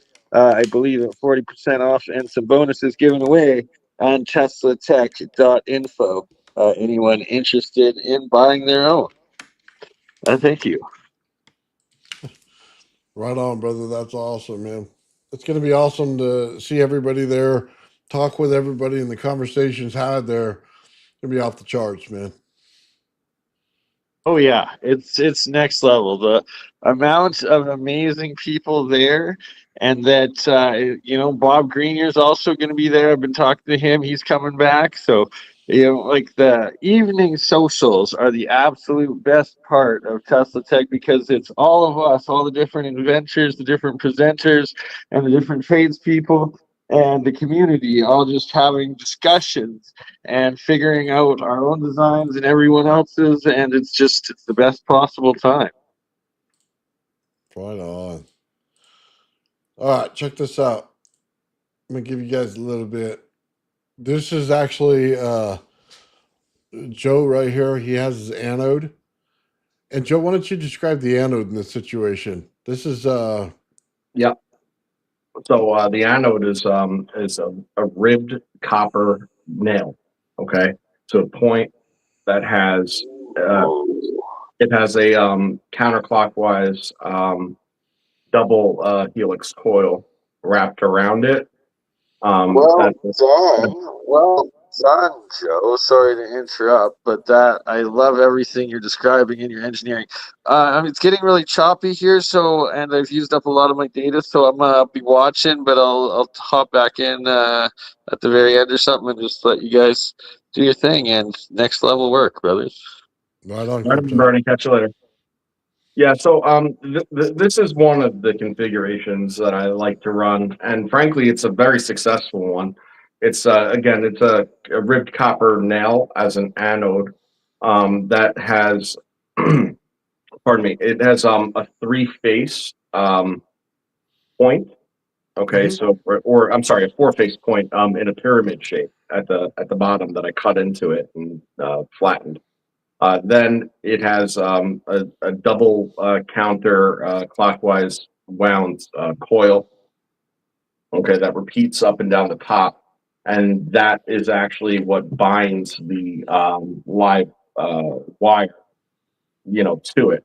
So the idea and principle there was to induce a small magnetic vector into the initial current.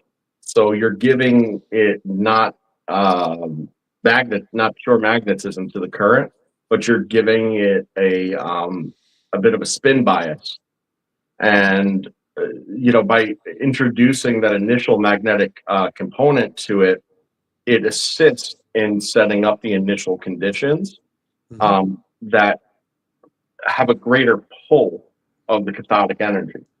So when I set it up over a piece of it's like kind of like mudstone or siltstone, something to that effect, right? It's highly porous, pretty hard, although not crazy crystal hard, but it's pretty hard. It's absorbent. It takes on a good amount of water, and then I have the rock sitting in the water with the cathode directly underneath. The highest amount of cathodic potential is directly underneath the anode in the water, and that water allows for the cathodic bias to pass through the porous substrate, allowing for the RAV formation. It created a channel through over, I would a little less than a half inch of rock, and did it probably in about 5 minutes, which sounds like a long time, but if you're thinking about, quantum tunneling and uh, electrolytic deposition through a solid substrate, I think it's pretty good. And once that virtual cathode, if you'd like to call it that, or tunnel is created, the RAV will actually start up on it almost immediately. And Hey, Joe. yeah, Sorry, I don't mean to interrupt, but I have to. This is why I tell everybody that when it comes to granite and cutting it, when you have a whole lot more energy, it becomes very easy. Let's think about it this way. You're creating a RAV, so you're basically building a sculpting tool right now. The actual thing is sitting in water. So the whole thing's energized on the bottom. You're basically making an EDM, I think is what it's called, electromagnetic discharge machine, where it basically will cut through stone easily, like it's butter, when you put enough electricity in and have the right resonance to it. This is why I say that. You guys hopefully understand this. He just cut a hole in no time flat. You probably take longer to put your drill to that piece of stone and get that. So oh I yeah. think This was it's in funny. resonance. If it was in resonance with the stone, it would be doing, or actually, if it was just like one octave out of resonance with the stone, I should say, it would actually work to disassociate a portion of the lattice structure of the stone itself, and it would cut it very cleanly, because you're not cutting it, actually you're creating disassociative dematerialization is what you're Mhm. doing at that point. This is not doing that, but it's not to say that it's not capable of doing that. Um, John was asking, twist and focus. Asked if I sharpen the image. I didn't sharpen the image. No, this phone has an excellent camera, and I use pro mode, so I have all manual settings when I take a lot of the photos. So the ISOs and the shutter speeds and the focus is all manually set. Now look at this. You got a controlled RAV, okay, and you see all the yellow, right? Then you have That's a the hyper RAV, by the way. Those are the ones that blow up my configuration. Those ones. look at the energy output of that thing. Uh-huh. And that's like what, one picture apart? Yeah, just about. That's when it goes into that pulse state. Yeah, look at all that energy. Nice. It's like a phoenix. And that's actually a great depiction of what I've said about the RAV's light and that color that it puts off. That's as best as you could ever picture it, because it's this bright white that's whiter than any white you've ever seen. But then it's also this shimmery gold, and the shimmery gold is every single color in the rainbow simultaneously. It's very unusual, very hard to describe, and as far as a photo is concerned, this is the best depiction of it. You'll also notice the 45-degree transaxial light discharges. None of these are lens effects, by the way. I damn near went blind looking at this damn thing, and I could, Wow, I we could were assure you that they're hyperstate there. RAV.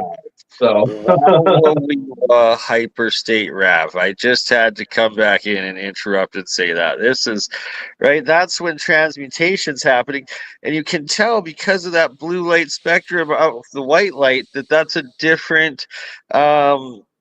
What's the right word? Like, well, just light spectrum of element, right? The spectral analysis, that's another element coming out of that, and you do have transmutation.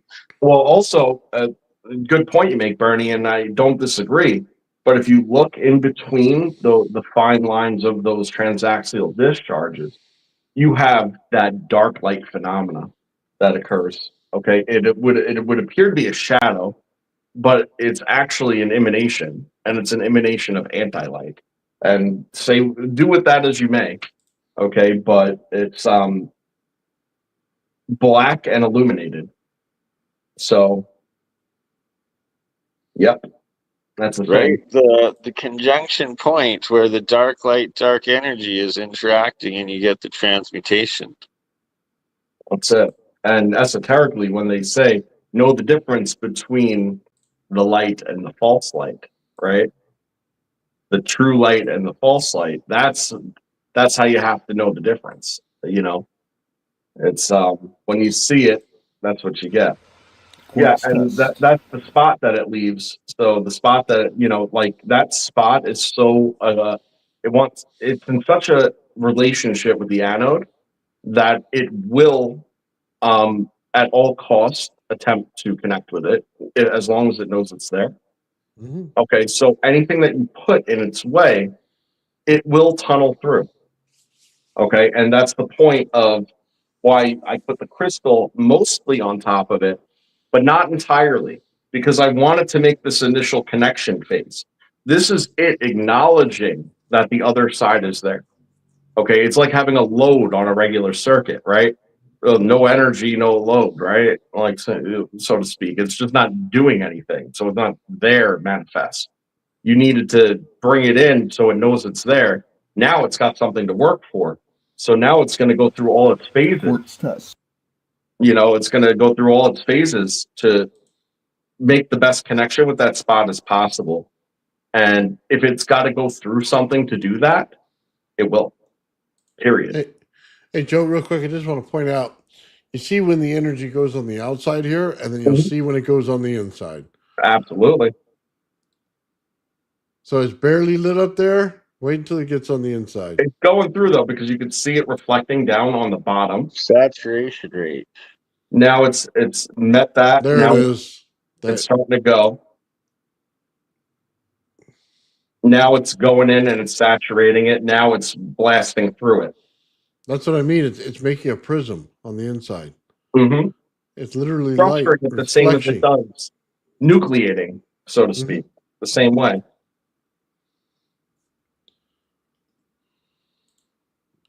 Sorry, I meant saturation threshold is what was achieved there.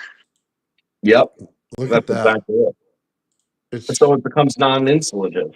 But remember, it's a perfect insulator.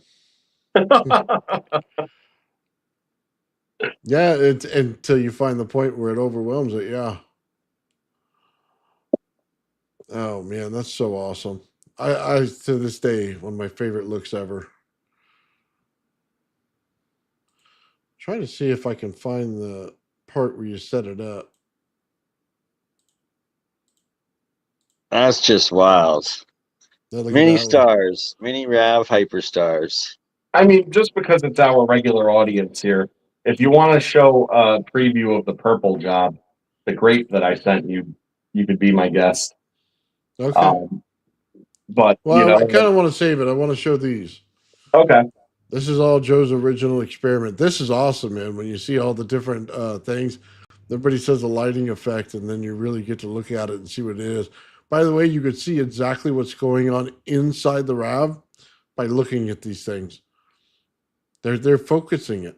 I'm telling you, it's focusing it. It's not what you think it is. It's just so cool.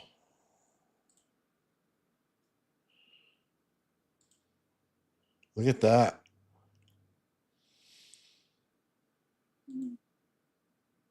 Yeah, I tried to get all the phases of its formation at one point. Yep. Boom.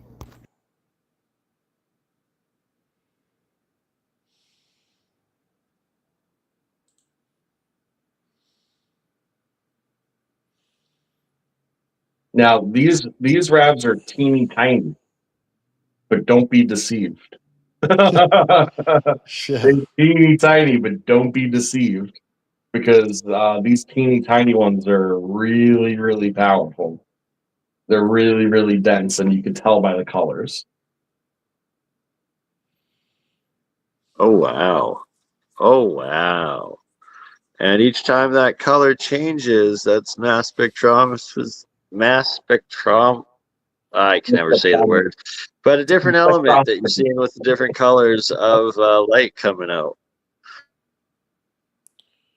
Ooh, look at that. Boom. Hold on, it sucked it right back in. Hold on. Uh-huh. I love that. It said, "Hello, I'm here." You don't hear. He pulled a scorpion. Boom! Sucked it right back in. Right? Look at that.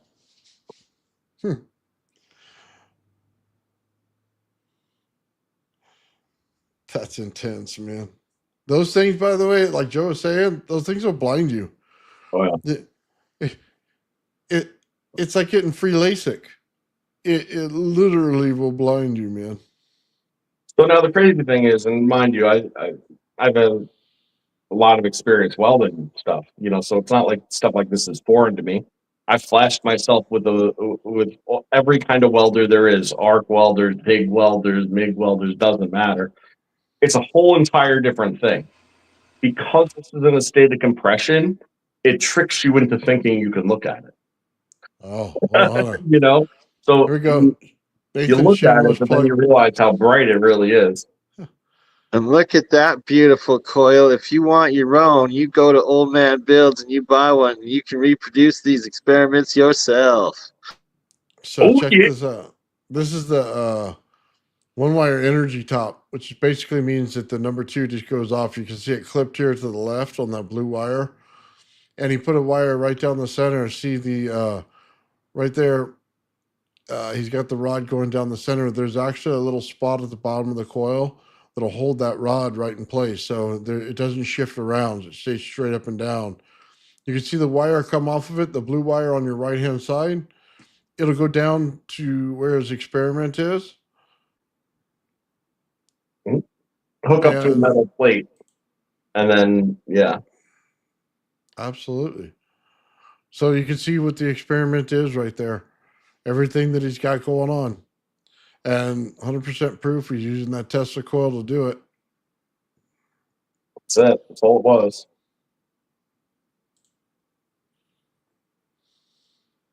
Yeah, and I built myself like little rigs and stupid things of shrink tubing and all sorts of nonsense. But it's just that that breakout wire at the top that's acting as the anode. You know, that's where your hot energy is coming out of at the highest voltage anyway. Take it from there. And you know the cold energy always wants to make that connection. You're bringing the cold energy out and then making it, you know, exchange asymmetrically. It's exactly what you want to do if you want to stabilize your plasma. But look at the size of the arc compared to the RAV size. Yeah. Hey, That little RAV is stable, man. Just so everybody knows, this is the PNP circuit that I put on the coil, in case you're wondering. And usually it's right around max power where Joe's at right there.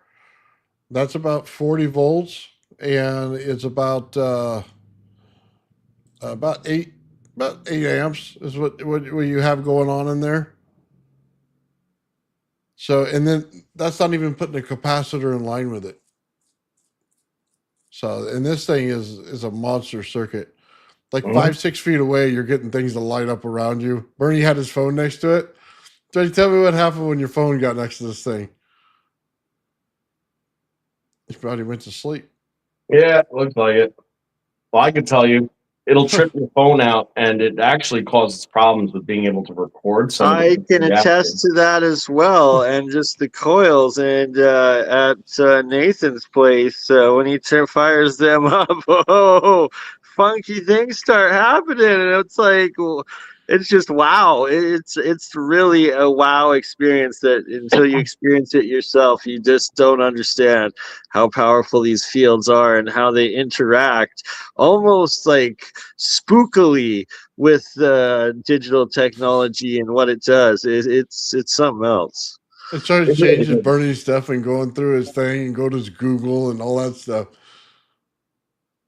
Yeah, I mean, I've had some weird experiences with it, especially being able to capture some of the most successful stuff that I've done because it will let me do all sorts of stuff, but it'll shut my camera down every single time I open up the camera.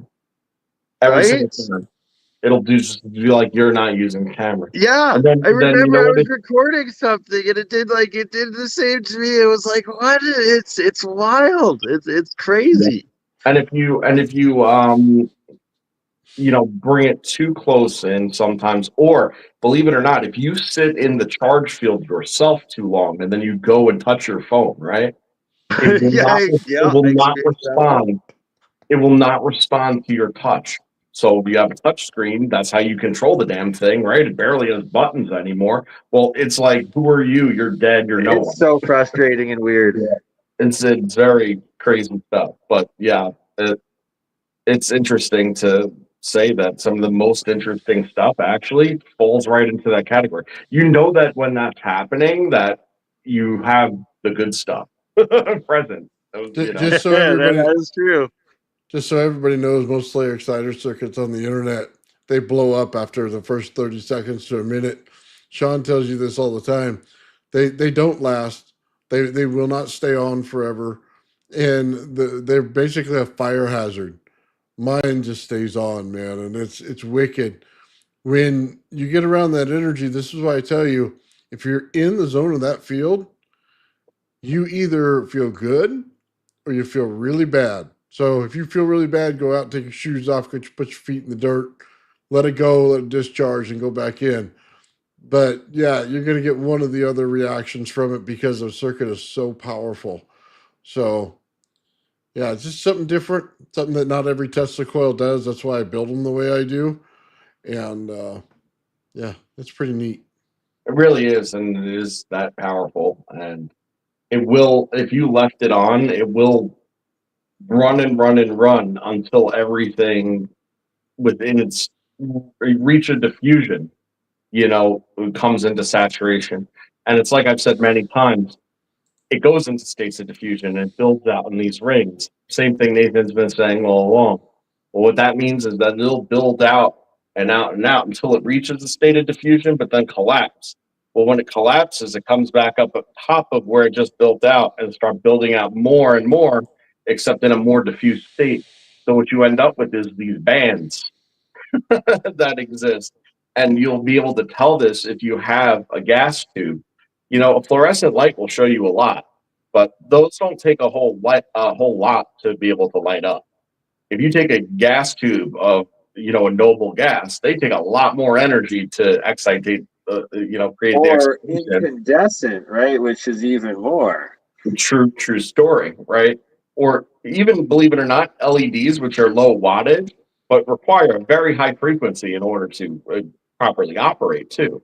Well, nonetheless, you'll notice that if you hit certain points, right, you might have to bring the tube pretty close to get it to start to light. Now, once it lights and it has that state, you could start to move it around and see exactly where it is that it's doing what. And you'll see that if you allow it to build out long enough that you'll have nodal points of excitation. So you'll actually just be like swooping it around at the same distance and then realize that all of a sudden it's twice as bright as it was left or right of it at the same distance away. Well, why is that?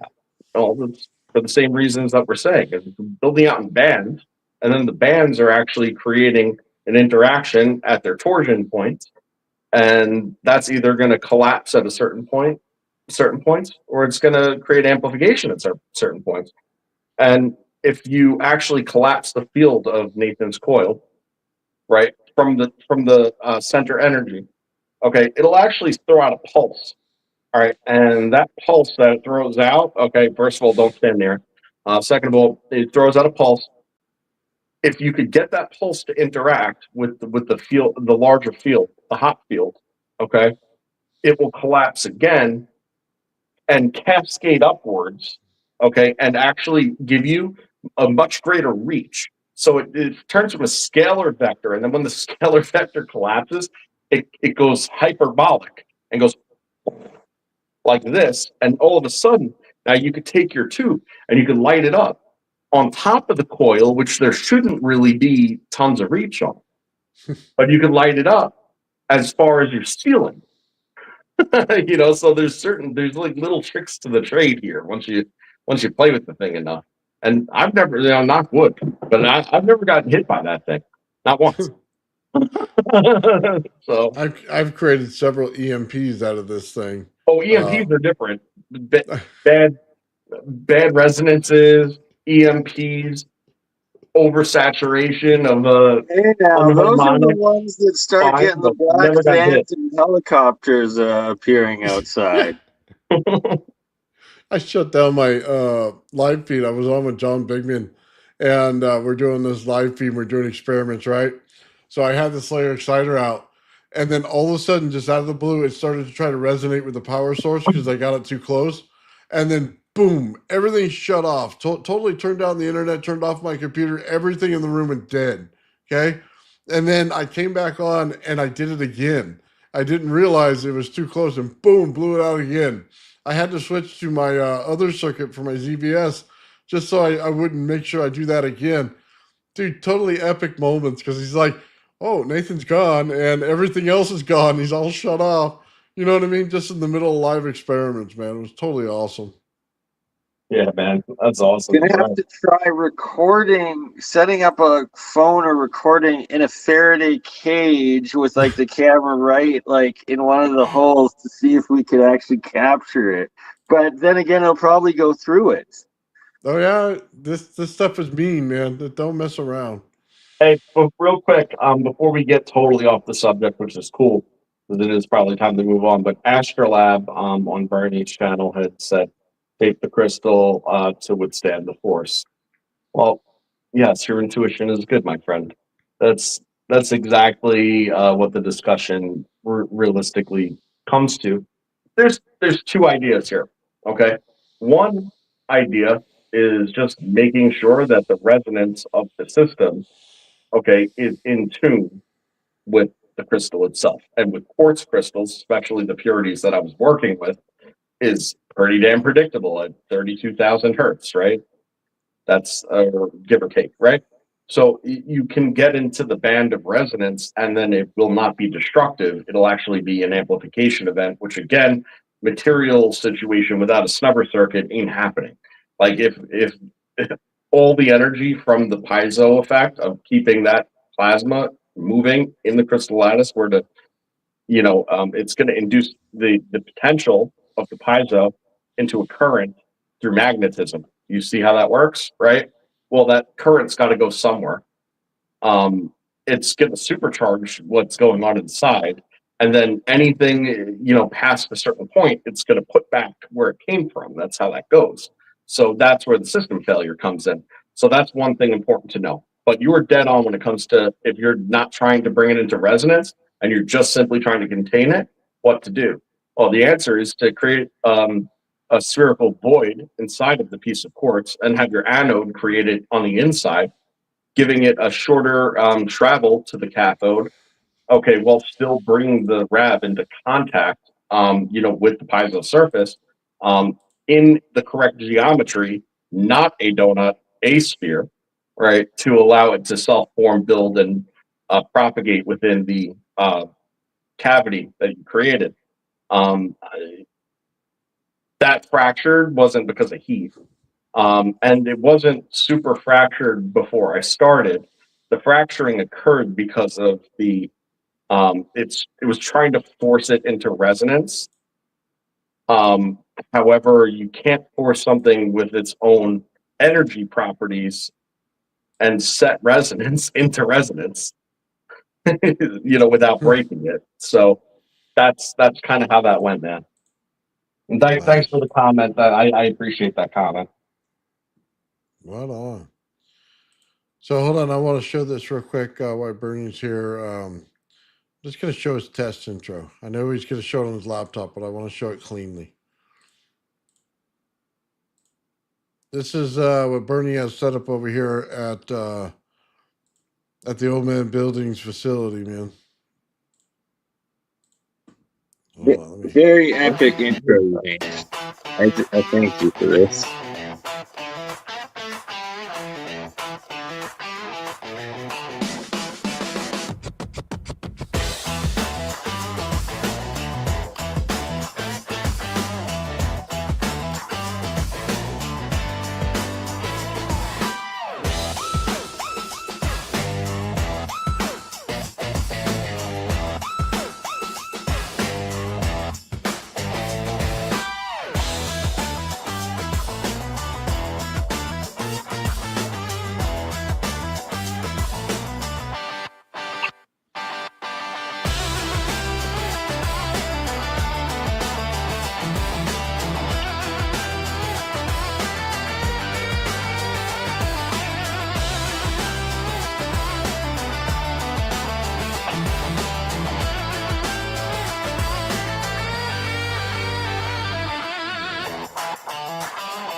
Oh, there we go. I Totally love it. awesome. I thank you. Yeah, you're welcome, man. Yeah, that was pretty awesome, man. By the way, Bernie, I found the coolest thing online. Check this out. There's a 4 foot by 2 foot light. Okay. And what it acts like is a light box. So you know how you have your drawing and stuff and you get a light box and it just brings in light from the backside, but then has a diffuse front?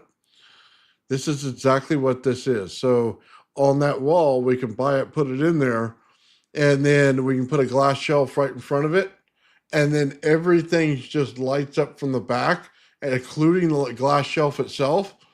Totally awesome look. Again, it's 4 foot long, 2 feet, and they usually use them when they put in the ceilings, those little square ceilings, and then you see the light. It's all LED back, so it comes out as a perfect light, and you can change the color of it. So it'd be a warm light, a regular white light, you know what I mean, stuff like that. It'll change. It'll allow you to dim it. It's the coolest thing, man. And they give you 2 of them for $100 on Amazon. So it was just Amazing. it's going to be epic, man. I've been looking for glass shelves and everything so we could put it I on there can't because wait to get back there. those little bottles are going to look awesome. Yeah, no, Yeah. man, that's a great setup. You can see what you have going on there. So much Right? better. So much better. I mean, I love it. Oh yeah, Nathan is a pro. That's why I keep saying Nathan nominated for Netflix director of documentaries. If Yeah. you're looking, this man you need to hire. Yeah, not even close, but thank you. Bernie asking Grok, like, hey, take this video, make me look swag and professional. Bernie did good, man. He Yeah. was in front of the camera, man, felt comfortable and he did his thing. It was awesome. We had to do it several times too. Right? It's not AI. It's not Grok. It's just Nathan bringing out the best of Bernie in front of the camera. That's it, man. You got your Boogie Nights shirt on, you know, the whole 9 yards. Oh man, I love it. Trying to take it up to that next level. Now all I need is to give me a lab coat. Then we're prime. Oh, there you go. They all need lab coats at some point. So mine will look more like a muumuu or a dress. So I'll wait. Fucking moo bro. You'd get a little floral pattern on it and Hey, if 3 get of the us all meatball wear meat lab on, coats, you know all what I right, mean? we're And set get for that prime flap going time. The on. algorithm for pump us. They'll be like, look at these guys. They're in white suits, all right? They're allowed to be pumped. Oh, that's so great. Ridiculous. Oh. Oh, you gotta have fun, man, when you do this kind of stuff. I love it. So yeah. Oh, right on, guys. All right, man. It's been about 2.5 hours, guys. I'm gonna wrap it up here. I want to say thanks to JJ out there, man. Like the stuff that we're putting out today, man. Thank you very much. I appreciate the super chat in there, man. Right on, man. Very cool. Thank you. God bless. Right on. I'm going to end the show this time, Bernie, if you don't mind. Yeah, don't have For the sure. show. Much love. Don't I do it. look forward to seeing you on Traveling Fools, and I'll probably be on League of Extraordinary Adventures in an hour or two here. And Love you guys. Love shout out Sean and all the epic work. And again, last plug. Buy Nathan's coils, and if you want to attend Tesla Tech, it is 40% off right now on teslatech.info, and you can get all the DVDs of past seasons and magazines and anything you need. Love you all, and we'll see you on the next one. Right Thank on. you. This is Joe for OxyClean. Anyway, nice plug, Burn. Yeah. All right, guys. Heads up for people. Episode 3, I believe, is coming this week. Okay, so we'll announce that premiere. As soon as we can. We're trying to get these episodes to you guys as soon as possible. So we appreciate you guys tuning into that, spreading the word, sharing it with your friends. And hopefully it's something that we could keep on doing till to the very end, right? Till we have this thing in production and use, right? Yeah, well, shout out Sean Calderon, man. He makes all this happen for us. We're just we're following what he does, man, and that's pretty epic in itself. So I'm pretty happy with it.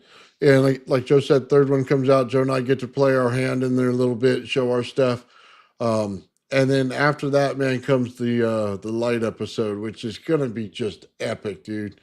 I'm so pumped for that one too. It's gonna be the 4th episode in the series. And guys, we're going to be doing this for quite a while, so we're going to try to get them out every week if we can, and then put them out on Mondays, and we'll do that. We'll start premiering on Mondays. So, anyway, with that said, man, I want to thank everybody for watching. Chat, you've been awesome today, man. Shout out Crypto and Joe taking care of me over here, man. Being awesome on the show. And then I'll see you guys out on Traveling Fools later tonight. And then also Mike Faraday and Faraday Research Channel, they're doing their show. So I should pop in over there in just a little bit. Okay, sounds about right. And I hope everybody has a good weekend. Peace and love. Right on. The old man will. The old man will. The old man will. The old man builds. The old man builds is broken in the head. People not seeing reality has put them in the red. Where conscious and spirituality was stricken from the norm and replaced with the ignorance of basic magnetic form. The geometry of God keeps running through his head. That's what makes old man builds broken in the head. The old man builds. The old man builds. Spheres of destiny are spinning in his mind, making him travel back and forth in time, battling the establishment for just a little recognition. Has him forcing the world to understand his premonition. That world will have all the technology in the end, even if it means his life will fail to instead. The old man builds. The old man builds. The old man builds. The old man builds. Fears of destiny are spinning in his mind, making him travel back and forth in time, battling the establishment for just a little recognition. Has him forcing the world to understand his premonition. That world will have all the technology in the end, even if it means his life will fail to extend.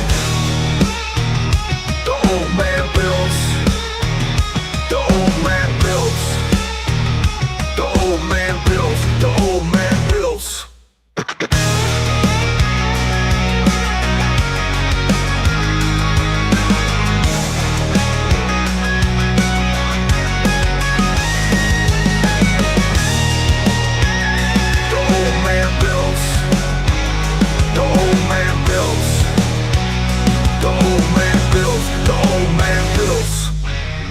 Fears of destiny are spinning in his mind, making him travel back and forth in time, battling the establishment for just a little recognition. Has him forcing the world to understand his premonition. That world will have all the technology in the end, even if it means his life will fail to extend. The old man builds.